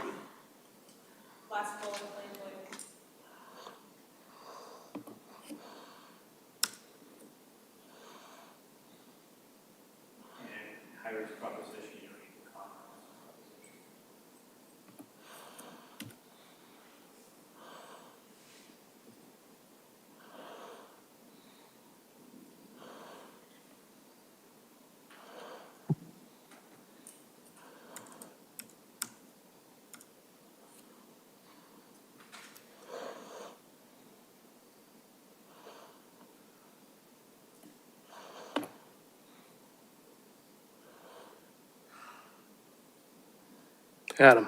We don't have to belabor it here, but I think you can take those last two bullet points and combine them into one and make a more positive statement, something to the effect of the cost-cutting committee can achieve this without having to deal with, anyway, something to look at and work on just reducing it to one bullet.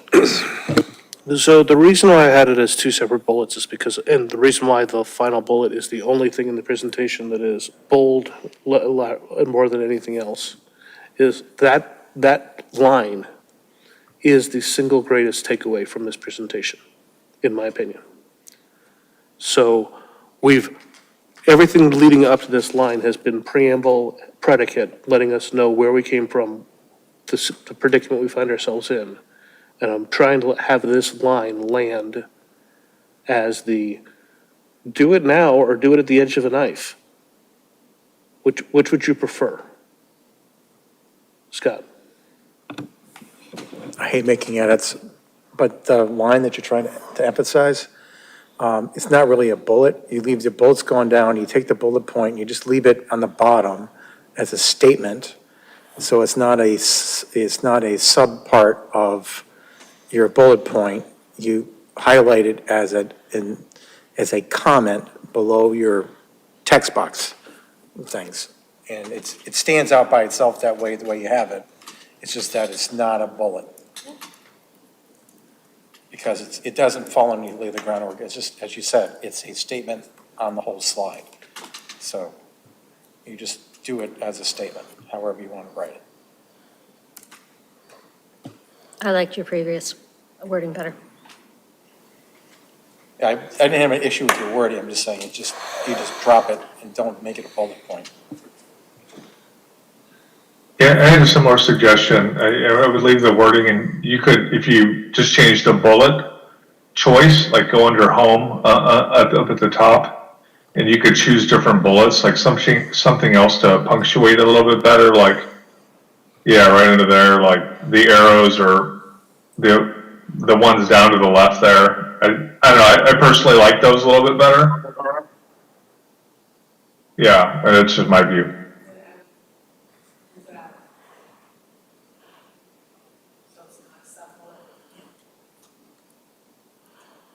doesn't seem to want to go to the left, does it? You can do it, just select the text, make it a text box, drop it in, you can move it wherever you want. Drop it in a text box, so you can format however you want, and it's gonna be outside of your, just insert a text box, drop it in the middle of it, and then you can format however you want, it'll float.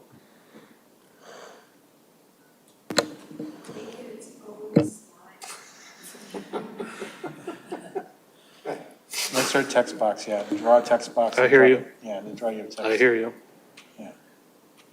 Have you tried turning it off and back on again? Yes.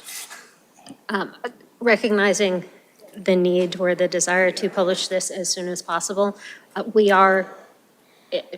believe we are not going to finalize this tonight because we don't have that debt exclusion numbers sorted out. So simple edits like this that we all agree on could be handled offline if you prefer. Okay, Your choice, editor's choice. so we will move on. And can I make one last comment? Go ahead. I'd suggest we move away from you and your and more towards us and we, because we're all in this together. Should we hold hands? Would we rather?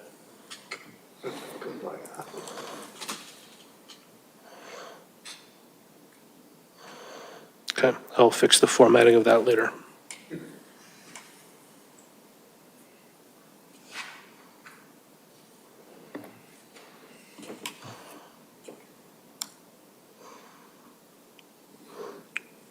What do we have on this slide?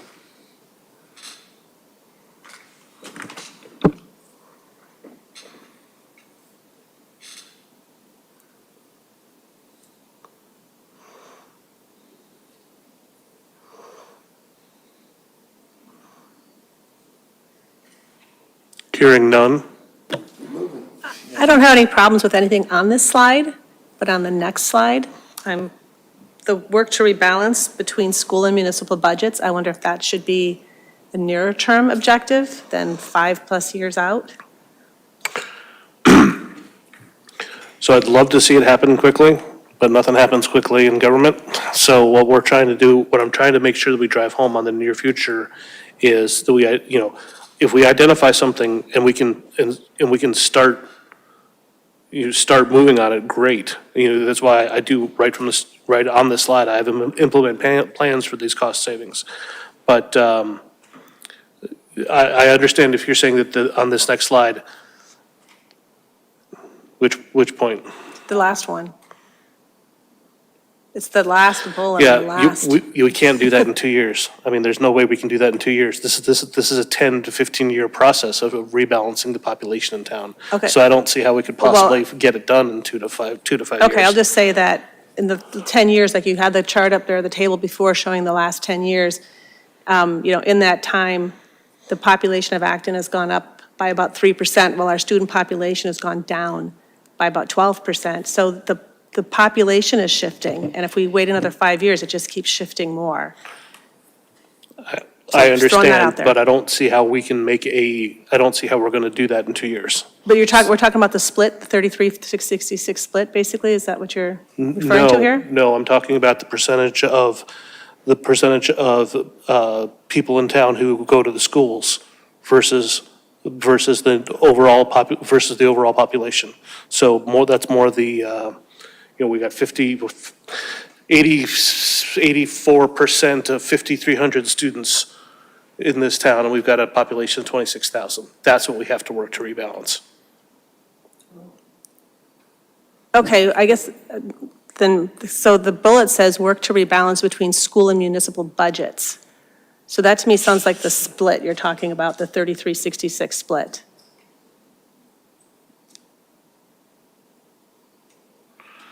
Yeah, I thought you were talking about what Corinne is saying.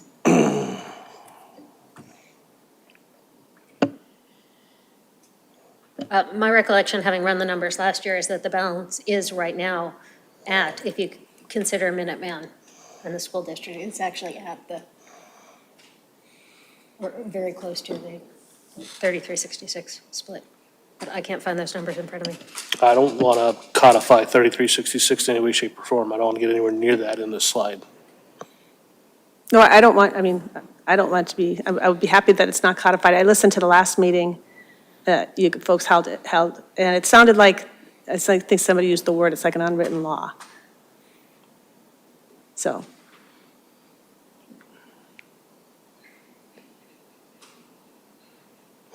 So this bullet actually was what came out of the, I believe is what came out of the victim of our own success line. Yes. And the purpose of, the thrust of that line is that if all we do is maintain academic excellence, and then all we do is open up more population density, then eventually we're going to reach an absolute breaking point. So I'm much more concerned about how do we protect the school district from becoming overrun? And that's why that's why the bottom line is the more interesting line from my perspective. Because we need to rebalance the inputs from the resources from the requirements. If in another 10 years, because if you look at student population, if you look at enrollment over the last 30 years, it's exceptionally sinusoidal, like any other good wave function. It wasn't that long ago, it was when I first joined the committee 10 years ago, that there was hue and outcry because there was absolutely no room in the high school and kids were sitting on radiators or sitting on their book bags. If we get back to that exact same environment again, and we do not have the ability to pay for that level of enrollment, we will eventually break the system. We will break one of the main things that has attracted, to the best of my knowledge, 90+% of everyone who's ever moved to this town. So what I'm trying to drive home on this point is that we cannot let the proportion of houses that, and I'm trying to be very careful not to use illegal words here. We have to be very careful to make sure that the thing that attracts everyone to Acton is the quality of our schools. If we end up breaking it because we overrun the school district without being able to pay for it, it's gonna collapse. Gang, you were gonna say something? Sorry, I thought you were raising your hand. Adam. I wonder why we need to make a statement at all about rebalancing the budgets if we don't have a specific goal nor a specific measure to quantify it. Well, what I'm trying to say is, 2 slides ago, we made it very clear that the current path is unsustainable. So what I'm trying to say is one of the ways, we can do one of 2 things. We can either pay less for the resources that we're receiving, which is exceptionally unlikely to happen in large measure, or we can try and ask for a little less of those things, a little less of what we have to do. And the single most expensive thing in town is a student.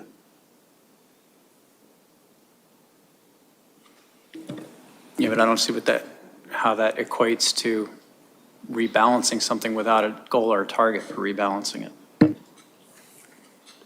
That's why it's part of the vision statement. Again, I was told I couldn't have things in the longer term line because you can't have a crystal ball and there's no way to have anything hard. Fact-based evidence 5 years out because the municipal budgets are so squishy. So what I'm trying to do here is point out, we are aware of the fact that if we maintain this imbalance in services and wants, we're going to collapse the system. Go ahead, Christi. I would say more that we are trying to maintain the balance between the school and the municipal budgets so that the town stays affordable to all residents. I would argue it's already imbalanced. That's why we're in an unsustainable level. That's why we have to work to rebalance it in the longer term. Because if we keep doing what we've been doing for the last 15 years, we're gonna have a failed override in the next 3 to 5 years. I think you want to come at it from the perspective of saying that we want to keep, you're attempting to make a somewhat subtle argument in one line. I think you will get more traction if you point out that we are attempting to make Acton affordable for all residents. So how would you have me reword this? Well, you didn't like what I said. Top level bullet or bottom I level? guess, what do you mean by rebalance? Like you say rebalance, sounds like you want to change something. I do. So what do you want to shift more to the schools? No. Yeah. You don't want to change something. You want to make sure that it doesn't become further unbalanced. Okay. But in what direction? That's my point. There's no quantifiable thing here to Okay. make this statement. So reading from the words, it's like you are trying to rebalancing between schools and the municipal. But are you saying that we're just trying to balancing school budget and municipal budget, not between these two? And then you can do it by getting rid of the word between. If that's what you try to make. So you were saying work to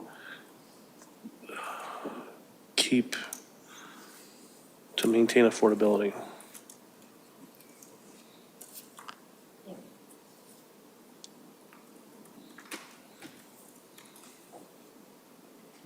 Just work to maintain, do you want me to go on with that?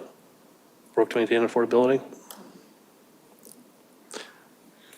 Then the bottom line is now hanging because it doesn't explain how I got there. You repeat the bullet from above underneath enhance, because you say foster an affordable, you're saying affordable twice on the same slide if you do that on the bottom bullet. I would, Repeat that. I would change that to not maintain, but achieve sustainability. There we go.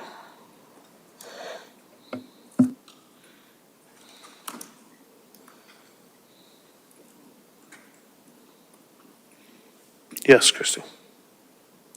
This is a good place to point out, I believe, that the cost of growth needs to be considered. I thought I had that in here. Remind me of that in 2 minutes. Remind me of that in 2 minutes. I'm sorry, this is budgetary sustainability, or tax sustainability, not environmental. I was thinking of it in terms of, revenue versus expense. We've established that we're not unsustainable. So as a long-term goal, we want to achieve sustainability. Current.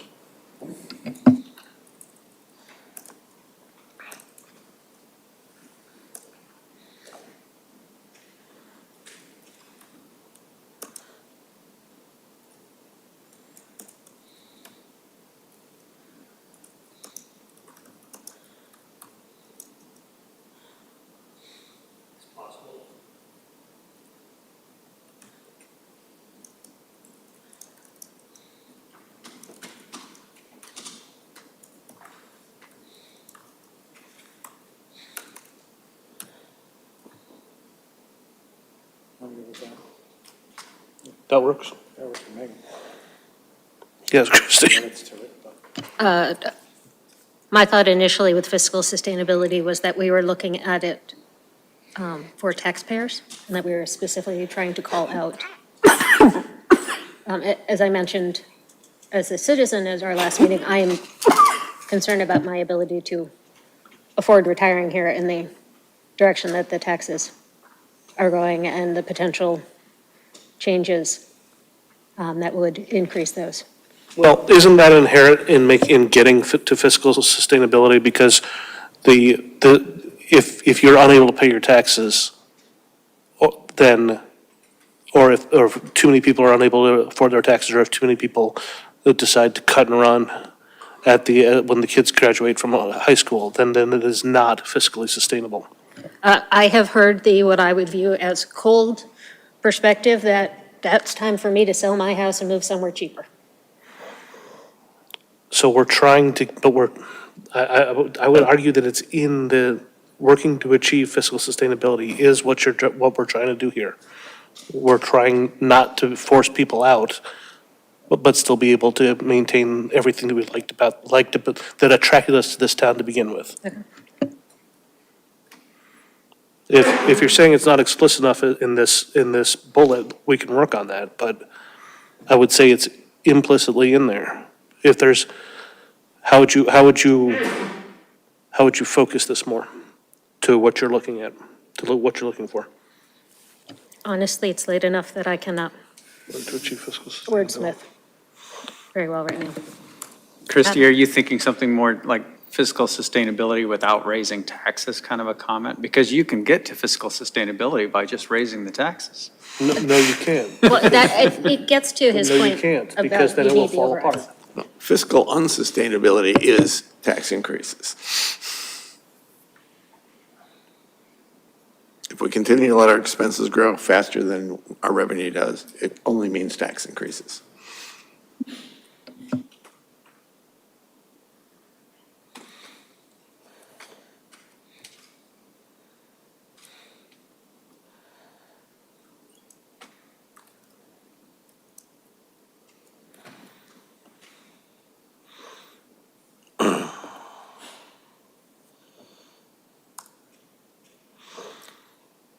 So, you had said, Mr. Wellinghoff in particular had said that we weren't driving home the point that another override would likely fail. It's our number one concern, is that another override would likely fail. Furthermore, we're saying we don't support an operating override without structural change first. What, Adam? I don't want to be too picky, but could we change the word "we do not support" to "we do not recommend," only from the standpoint that recommend would be a term we would use in public meeting? And we said we wouldn't recommend one last year, but we all supported one, didn't we? Well, last year I supported one. You come this year, there's no way in hell you're going to support one. I don't know, maybe that's what we said last year. I mean, there comes a time where maybe you have to support it, which we had to support it last year. Yeah. That's the only reason I'm arguing that maybe we should Okay, use the word I'm fine with the word recommend. Sorry. recommend versus support. Yeah, That's thanks, sorry. that's a distinction without a difference in my opinion, that's fine. Yes. I apologize. I believe we're actually The whole saying, purpose of this is to try and get it done as much as possible, so don't I believe we're apologize. saying that additional debt exclusions are unaffordable. We're not complaining about the current ones. True.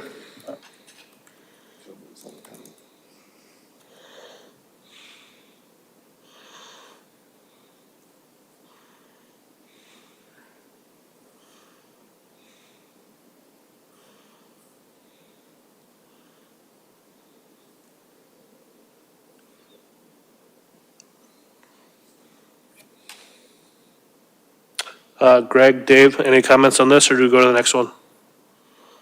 I'm fine with this. It just says at this time, do you envision a time when more debt exclusions will be affordable? Yes, when we've lost,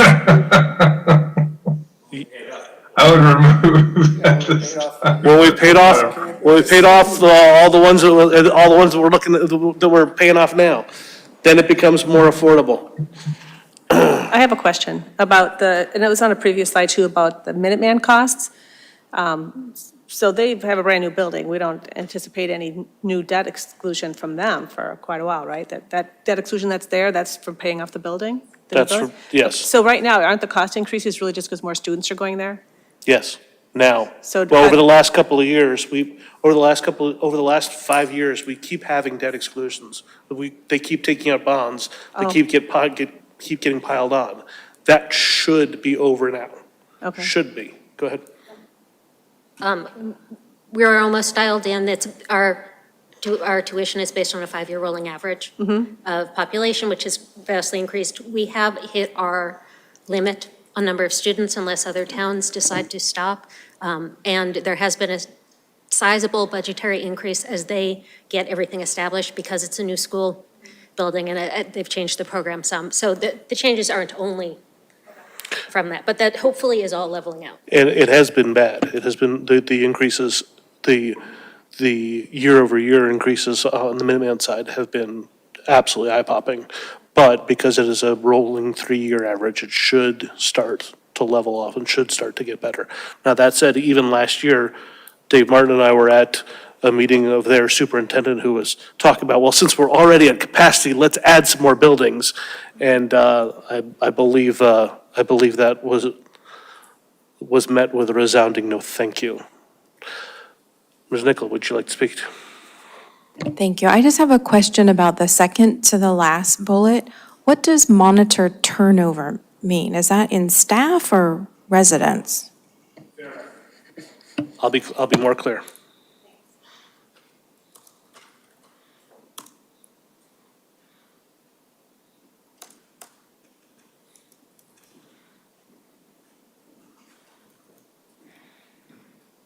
Does that mean that we are right now monitoring that? I know that we print the sales in the annual report, but what kind of monitoring has the finance committee done? We have hit or miss in the last 10 years. We have tried to do some level of prognostication about what this is going to do to enrollment.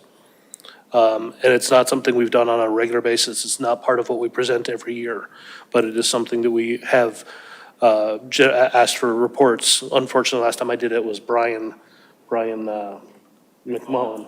So that's been a little while now. So that is something that we have done in the past, and we probably need to do a better job of moving forward. What do you mean this will do to enrollment? Real estate turnover will do to enrollment? Yes. Yes. Okay. But we've seen the number of houses in Acton increase and the school enrollment go down, yes?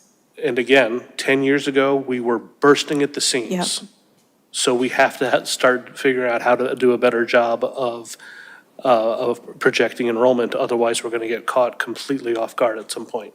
So our projected enrollment from all of the presentations from the district were that it was going to go up a little bit for the elementary and middle school, kind of come down from the high school and basically be level for the next 10 years. And I know that projections for like population growth and school enrollment have been less than accurate. Exactly. But that's what we're looking at Exactly. with the data that we have.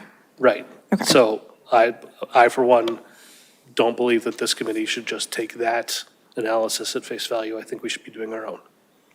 But they have been less than, when they miss the projections, they've been coming in low. So when they say they're going to be stable, I think it's going to keep going lower. And I think that it's inherent upon us to actually start paying a closer attention to the amount of real estate turnover, because when I first joined the committee and there was the great housing bust, the number of transactions was exceedingly low, and there was not the replenishment of people moving out once their kids graduated, and then people moving in when their kids were 5 years old, they were 6 months pregnant. So now that things have changed as a result, because that cycle's over, within the last 10 years, we've been at absolute max. So we need to make sure we are having an independent view of what these numbers can be. Because we also run the risk, not immediately, probably not in the next 2 or 3 years. And fortunately, Boxborough seems to be growing faster than we are. So the cost shift of Boxborough has been to Acton's betterment in the last 3 years, I believe. It was certainly the last 2. But we have to be aware of the possibility that this trend could change. And we need to be aware of what that means to us as taxpayers if it does. Because if we go right back to the enrollment that we had 10 years ago, we're in big trouble. We're in big trouble. Yes, Christi? Anecdotally, I can think of 7 houses quite near here that have sold in the last 2 years that have either very small children or are people who are very likely to have children soon. I can think of one that was bought by a retiree, and that's within basically a block or 2 of here. So I have concern about a large population growth of school-age children coming. That would probably be in the next 5 years. And also, we did not get any estimate, and I realized I had to pull this out of the presentation because I was told I was fighting last year's battle, but we got absolutely no projection as a result of the MBTA law and the zoning changes that we've done. Yep. And so the chance, we cannot count on continued enrollment decline. You cannot, if you bank on it. I know, like, say, that would be a like, what are mistake. they, what's the thing, the past returns are not indicative of future, right, I get all that. So we don't know, but like I said, just like the trends have been, as Alyssa said, we've had all this growth in town, North Acton, all over town, and yet we have 1,000 fewer students than we did 15 years ago. It's, And it's exceptionally sinusoidal, and we may be looking at the trough. well, we've all lived here for a long time, I'm sure everybody at this table, and I haven't seen the other side of the sine curve. I've just seen it, I saw it peak in 2009 or 8, and it's been going down ever since. I don't know how, I've lived in districts where they Okay. closed down a school. I'm just saying, like, we talk about the split between the town and the schools. Like, you talk about a breaking point. There's a breaking point the other way, too, that we can't just keep throwing the same amount of money or the same proportion of our budgets at the school while their needs go down. And, like, while the taxes have gone up 50% in 10 years, the per pupil spending has gone up 65. I hear you. But we'll get to that level of concern when we're into the present year budget. Right now, we're doing the overall POV. Do you have something else you wish to say? Please. Please. So I want to caution all of you about anecdotally talking about what you see and what you know and what you hear in town. Because Christi, I've heard you say a couple of times that folks are moving in with young children. And absolutely true. I believe you. And I know you're seeing that. In my neighborhood, the past 4 folks that have moved in, one of them has children, and they're not young. They're like, middle school age. The other 3, so 75% of the houses, one of them has an adult autistic son. One of them, their kids are grown and flown, and the other one, they have a chihuahua and no kids. So for me, I'm seeing not a lot of kids moving in, and as Corinne just said, our enrollment has gone down significantly. So I think we need to look at those hard numbers instead of what we see. And somebody told me, oh, look, there's a graduation sign, and then there's the for sale sign that went up. He sent me a message and said, go look at this house. I know the people who live there, and the mom, they got a divorce. The mom is now at Nagog, so she's still living in Acton. They're both still in Acton. So now actually, this one family has 2 homes in Acton instead of 1. So I just caution everybody to think about what your personal experience is, why you moved to Acton, because I see here, this is why most people move to Acton. I didn't move to Acton because of the schools. I homeschooled my kids. But I'm in a very small minority, so I can't look at it through my experience. But I've spoken with a lot of people over the last few years. Some people are moving here because it's green. Some people are moving here because they're tired of living in the city where there's construction all the time. Some people are moving out here because there's well, that was before Kelly's Corner started. They're moving out here because the air is cleaner. They're moving out here because they're downsizing. So people move to Acton for a lot of different reasons. We're not seeing that housing is increasing. I hear what you're saying about make sure we come More people with are coming in here with school children.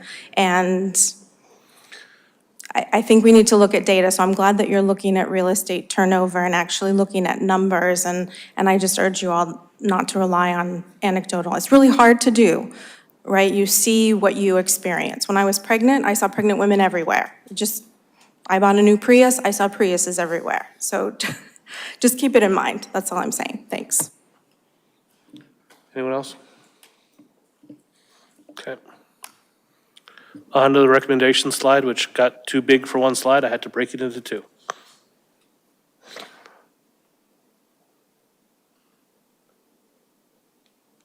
Any comments on this one? Yes. Recent past tax increases. Seems like there's one too many there. I'd probably take out past. Very good.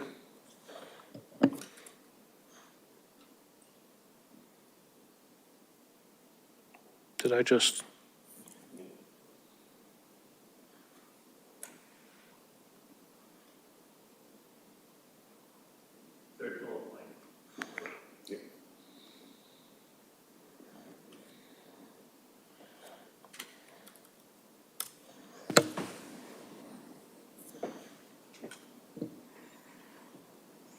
So I do want to make a point here. I do want to make a specific point here.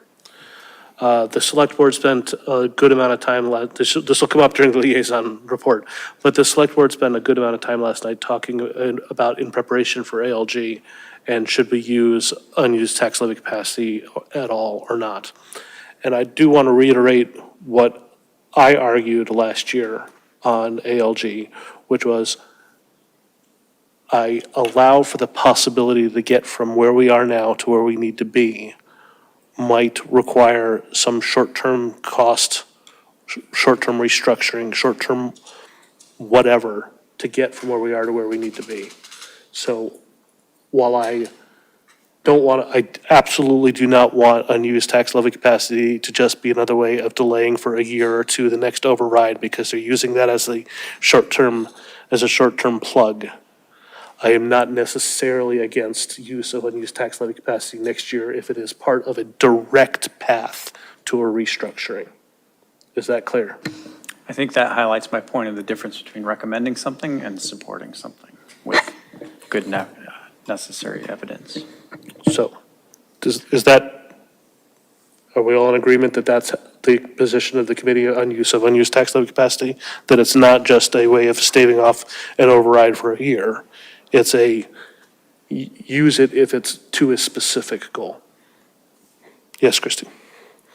I need to look back at the minutes for ALG, but I recall being open to the current model, which has a use of $400,000 this year in unused tax levy capacity to balance out the higher than normal use of free cash last year in an attempt to offset an expected lower than usual turn back and keep our free cash reserves up higher.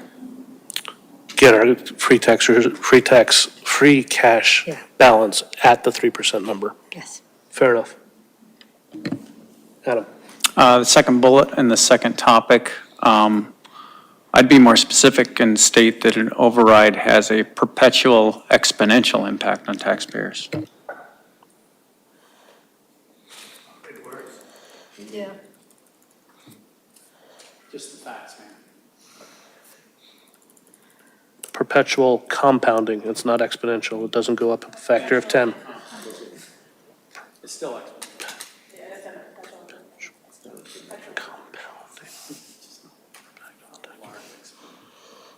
It's a small exponential. We good with this one? Yes.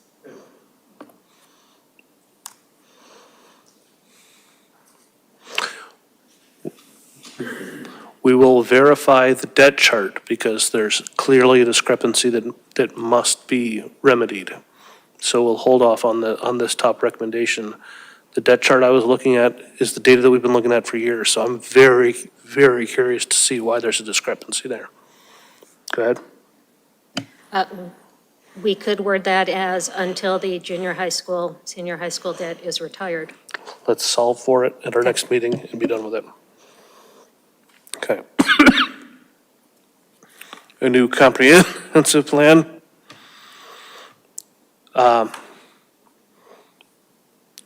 And this is where I told you to put a pin in it, and this is where I needed the pin reminder. Should not be done in a vacuum of operating costs. Must take into account availability, account resources such as water. What else? Water.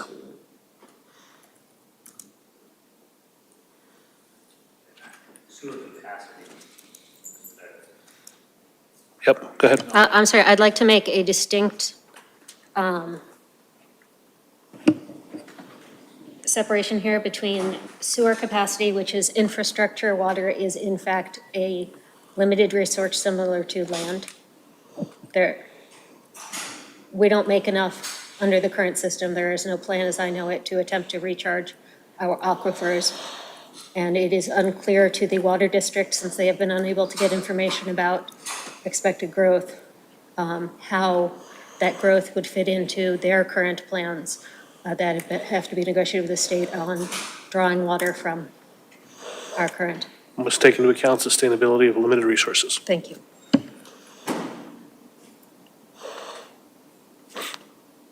In the past, our reserve policy has been 3 to 5%. I'm not recommending we change the reserve policy now. I think leaving it at the same verbiage that we've done for 5, 6 years is a good idea.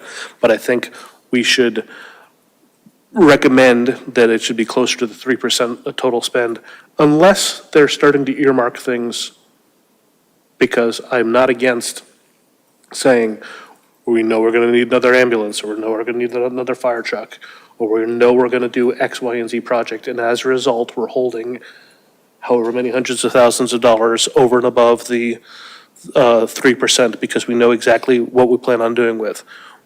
The reason why we haven't seen that accounting yet, and until we do, that's why I say it has to be identified. Also, we need to have an open conversation about maybe we need to start using some of the stabilization fund. Because we're holding $2 million worth of dead money when our taxation is going up faster than inflation. It's part of what we're trying to stabilize against. Yes, Mr. Board. That's exactly why we have the stabilization fund, Yep. right? We know we're going to need, we have the one for capital, right? We know we need a new $2.1 million ladder truck that's now, we were told last night, it's going to take 4 years. But that's why we established that stabilization fund back 6 years ago, maybe a little bit longer now. And we have that money sitting there, and we should be using that stabilization funds, new ambulance, new fire trucks, things like that. That's why we put money into there. We also need to come up with a mechanism to replenish those as well. So I don't know how to do that right now. It's the but- replenishment that's exceptionally hard. Right, and that's, But there's also an argument to be made of, if we're already 11% off of inflation, if we're already hot, then we're doing something wrong. Maybe we need to stabilize now and not have that safety layer. Because if they're spending money because they have a safety layer, maybe we have to take away the net, so it becomes a little more risky to do your high wire act. yeah. And that's my argument last year, was to use some stabilization. We didn't use it. Okay. Any other comments on this last recommendation slide? Okay, and then I did put in this chart, which goes back 14 years. And I have the full spreadsheet, which does bring up the one thing that I absolutely need the committee's input on. I'm gonna stop sharing for a split second because this is my work laptop, and if I could end up in the wrong spot, that would be bad.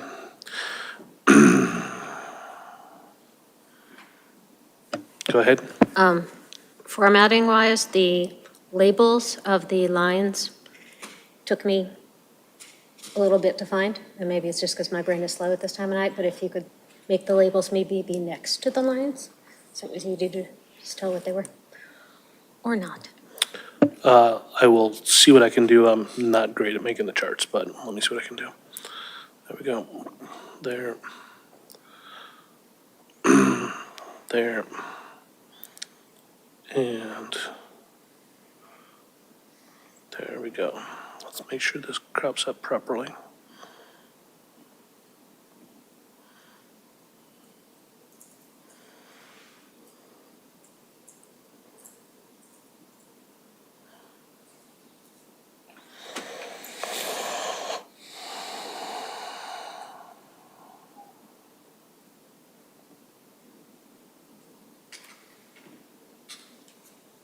Okay. So what I need your help with in particular is whether or not I have to offset these years.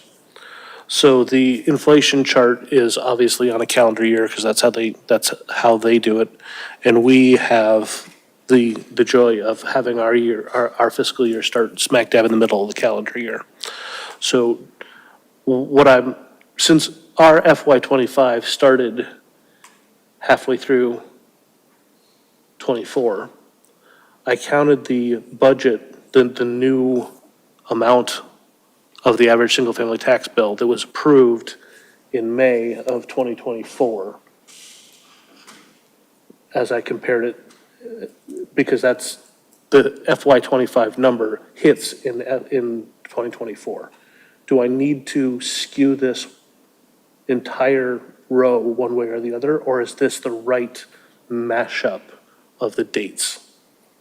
First of all, does the question make sense? The question makes sense. Thank you. So Adam is either very tired or he's sick of me. He says it's close enough. I'll look to Steve for a little input here. Technically, you should take 50% of the tax levy or single-family tax bill, and, make fiscal year columns that actually compare to calendar years. So calendar year 14, FY14 would be half of fiscal year 14 and half of fiscal year 15. Do I think it will make any perceptible difference in the graph? No, I don't. And is it can I be accused of being misleading by doing it in this manner? Can I credibly be accused of being misleading? Okay, credibly. No. Sorry, I have to add that last word. So I'm sensing that this is okay from this side of the table. Go ahead. I think it's fine. Okay. Because How that's about how this? you're, Just be transparent So about. that's why I'm trying to hang a light on, this is what I'm doing and why I'm doing it this way. So I should probably throw in a line of description on that last slide. Very good, I will do that. Yes, Christi. If you would like, I'm happy to do the math to adjust this.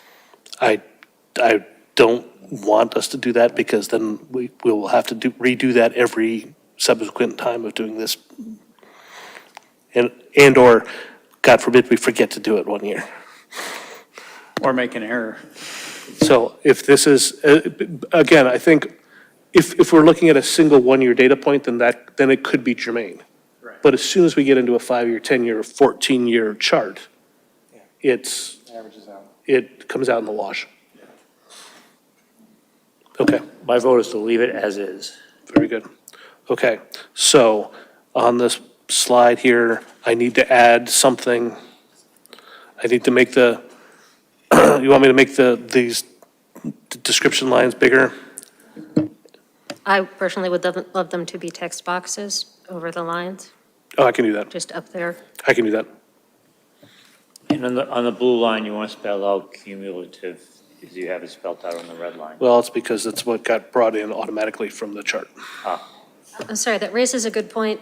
We were recommended by some, I think, Commission on Disability people to make lines not be colors, but different patterns, like triangles and squares, et cetera. So someone who is colorblind Like me. can differentiate. Got it. On the chart. On the chart. Add text boxes. Yeah, Corinne raises a good point that if you're Add text labeling the boxes. lines on the graph, it matters And/or- less. I hear you. And/or change to dash Gotta guess that. dots for line charts, chart lines. Okay. So the only thing that we have not landed on tonight, the only thing we absolutely have to go back and research is this debt chart. So other than the debt chart, which we have to go back, Roland, other than the debt chart that we absolutely have to go back and make sure we have 100% agreement on, because there's discrepancy between us and what the select board says. Other than that, do you trust me to make the last little cosmetic adjustments to this presentation? I will bring it back at the next meeting with the chart. Any other things we should discuss at this time with regard to point of view? Steve, I'm sorry, we're not going to have it done by the holiday. Oh, well, that would have been the record.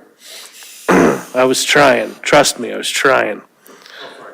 Well, the other record, I think, is December. So I still have a chance here? Okay, so we're going to say that we're done with point of view at this point for this meeting. I do not have minutes. Again, I need to go back and figure out why what's broken on my part for not getting those to me. Liaison reports. Who wishes to start on liaison reports? Christi. I would like to give the majority of the report for the school committee next time, but highlights are that, or the main highlight that I would mention here is that the task force structure for their budget task force was approved by the school committee with the exception of the dates, because they are currently designed to almost entirely overlap with our meetings. We're going back to see how much finagling is possible, because they have a consultant hired to lead these meetings. Fair enough. Greg, your hand is raised. Yeah, the Economic Development Committee is reviewing a document on hazard mitigation in town. It is a really long, comprehensive document. So I just want to alert everyone to that. I know we are looking at water as one of the resources, but there's probably a lot of information in that report that we're going to want to be aware of as well. We may even want our own meeting about it. Fair enough. Any other liaisons? Okay. Last night, the select board met. Things I would like to draw to the committee's attention. The Habitat for All survey is still open. I find that interesting. I find that very interesting. 2 new firefighter EMTs were sworn in on Monday. The next big Public Works Building Committee meeting, or maybe it's the first one of the Public Works Building Committee meeting, is going to be on September 26th in this room. They have declared that they want to bring a plan for the full building to the next town meeting. So by all means, please, everyone be aware of that. Yes, Steve? Is there a working cost estimate? I don't know. Something in close enough in the tens of millions category? The last number I saw was 30 million. The last public. I think that was obsolete. The last time I looked, that was closer to 40, I thought. I do not wish to comment. Well, I don't know how we can get so excited about building something if we don't know what it might cost. I suspect it would be important for someone to be there on the 26th. Adam, you have worked this in the past. Is this something you wish to continue to work? Yeah, and I believe I'm supposed to be on that committee, and I will reach out to Dean Charter, who's the chair, if it's the same committee. Microphone. Oh, sorry. Yes, I'll take care of that. Okay. Okay. Other things, there was a long conversation about recycling stickers, but I'm just going to leave that be.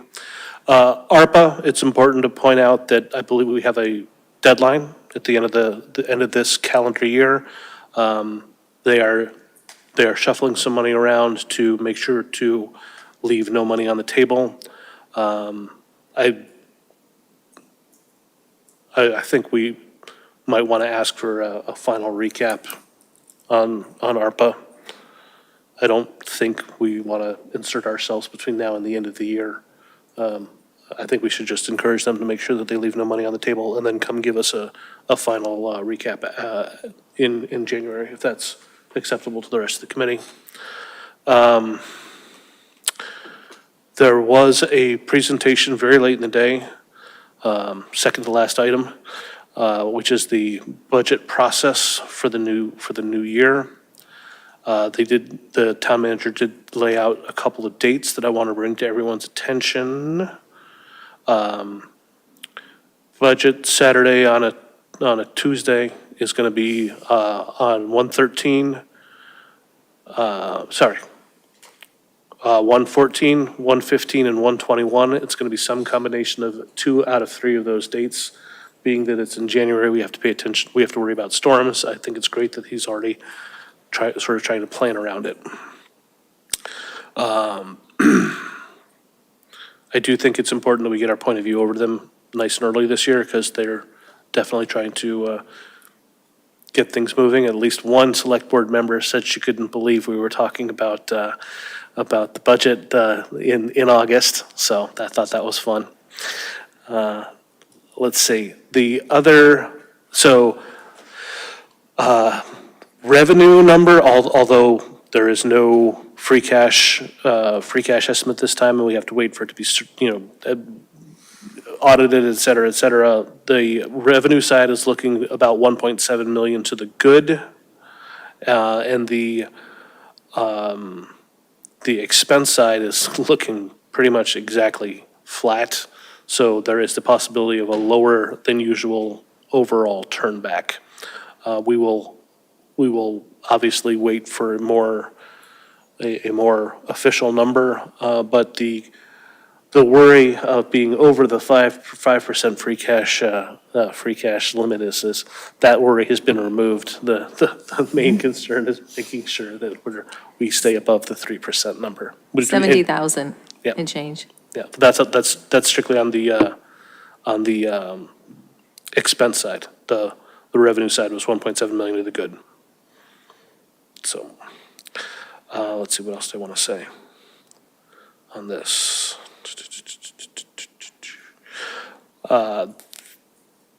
Fire truck is being purchased. It's going to take 4 years to take delivery. And they did something last night that I've never seen before. They specifically said that the fire truck will have a useful lifespan of 15 years, period. I do hope that the bond we took out is 15 years or less. Their hope was to have it before 4 years, but. Yeah. I mean, when he told us originally it was 3 years last time, and he's shocked it was 4, so. Does anyone have any idea why they explicitly declared 15 years? Is that to hamstring the future, or is that to declare, to be able to have some kind of resale value at the end of it all? It's usually because we live in the Northeast and everything rots up here. That is how long it is considered a capital expense by state law, is my understanding. And estimated useful life. So that's, the purpose of declaring that is so that we can amortize over a 15-year period? Okay. And then the last part of the select board meeting last night was a conversation about ALG. Again, multiple members of ALG did not want to touch unused tax levy capacity at this time, one of whom specifically said, I don't want to touch unused tax levy capacity because I want to make sure there's as much room in the taxpayers' budget as possible for a new DPW building.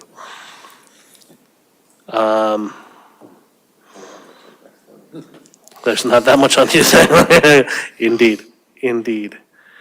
And I think that's everything that I need to report from last night. Are there any other liaison reports? Okay, so at this time, gang, and so I want to start by saying, Corinne, you dodged a bullet.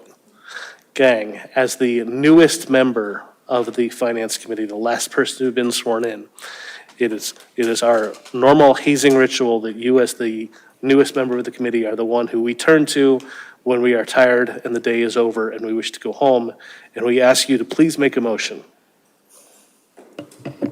Motion to adjourn. Second. All, because we have remote attendees, this vote has to be a roll call vote. Allison? Christi? Aye. I'm an aye. Scott? Aye. Steve? Aye. Adam? Aye. Roland? Aye. Dave Wellinghoff? Aye. And Greg? Aye. The meeting is adjourned. Thank you all.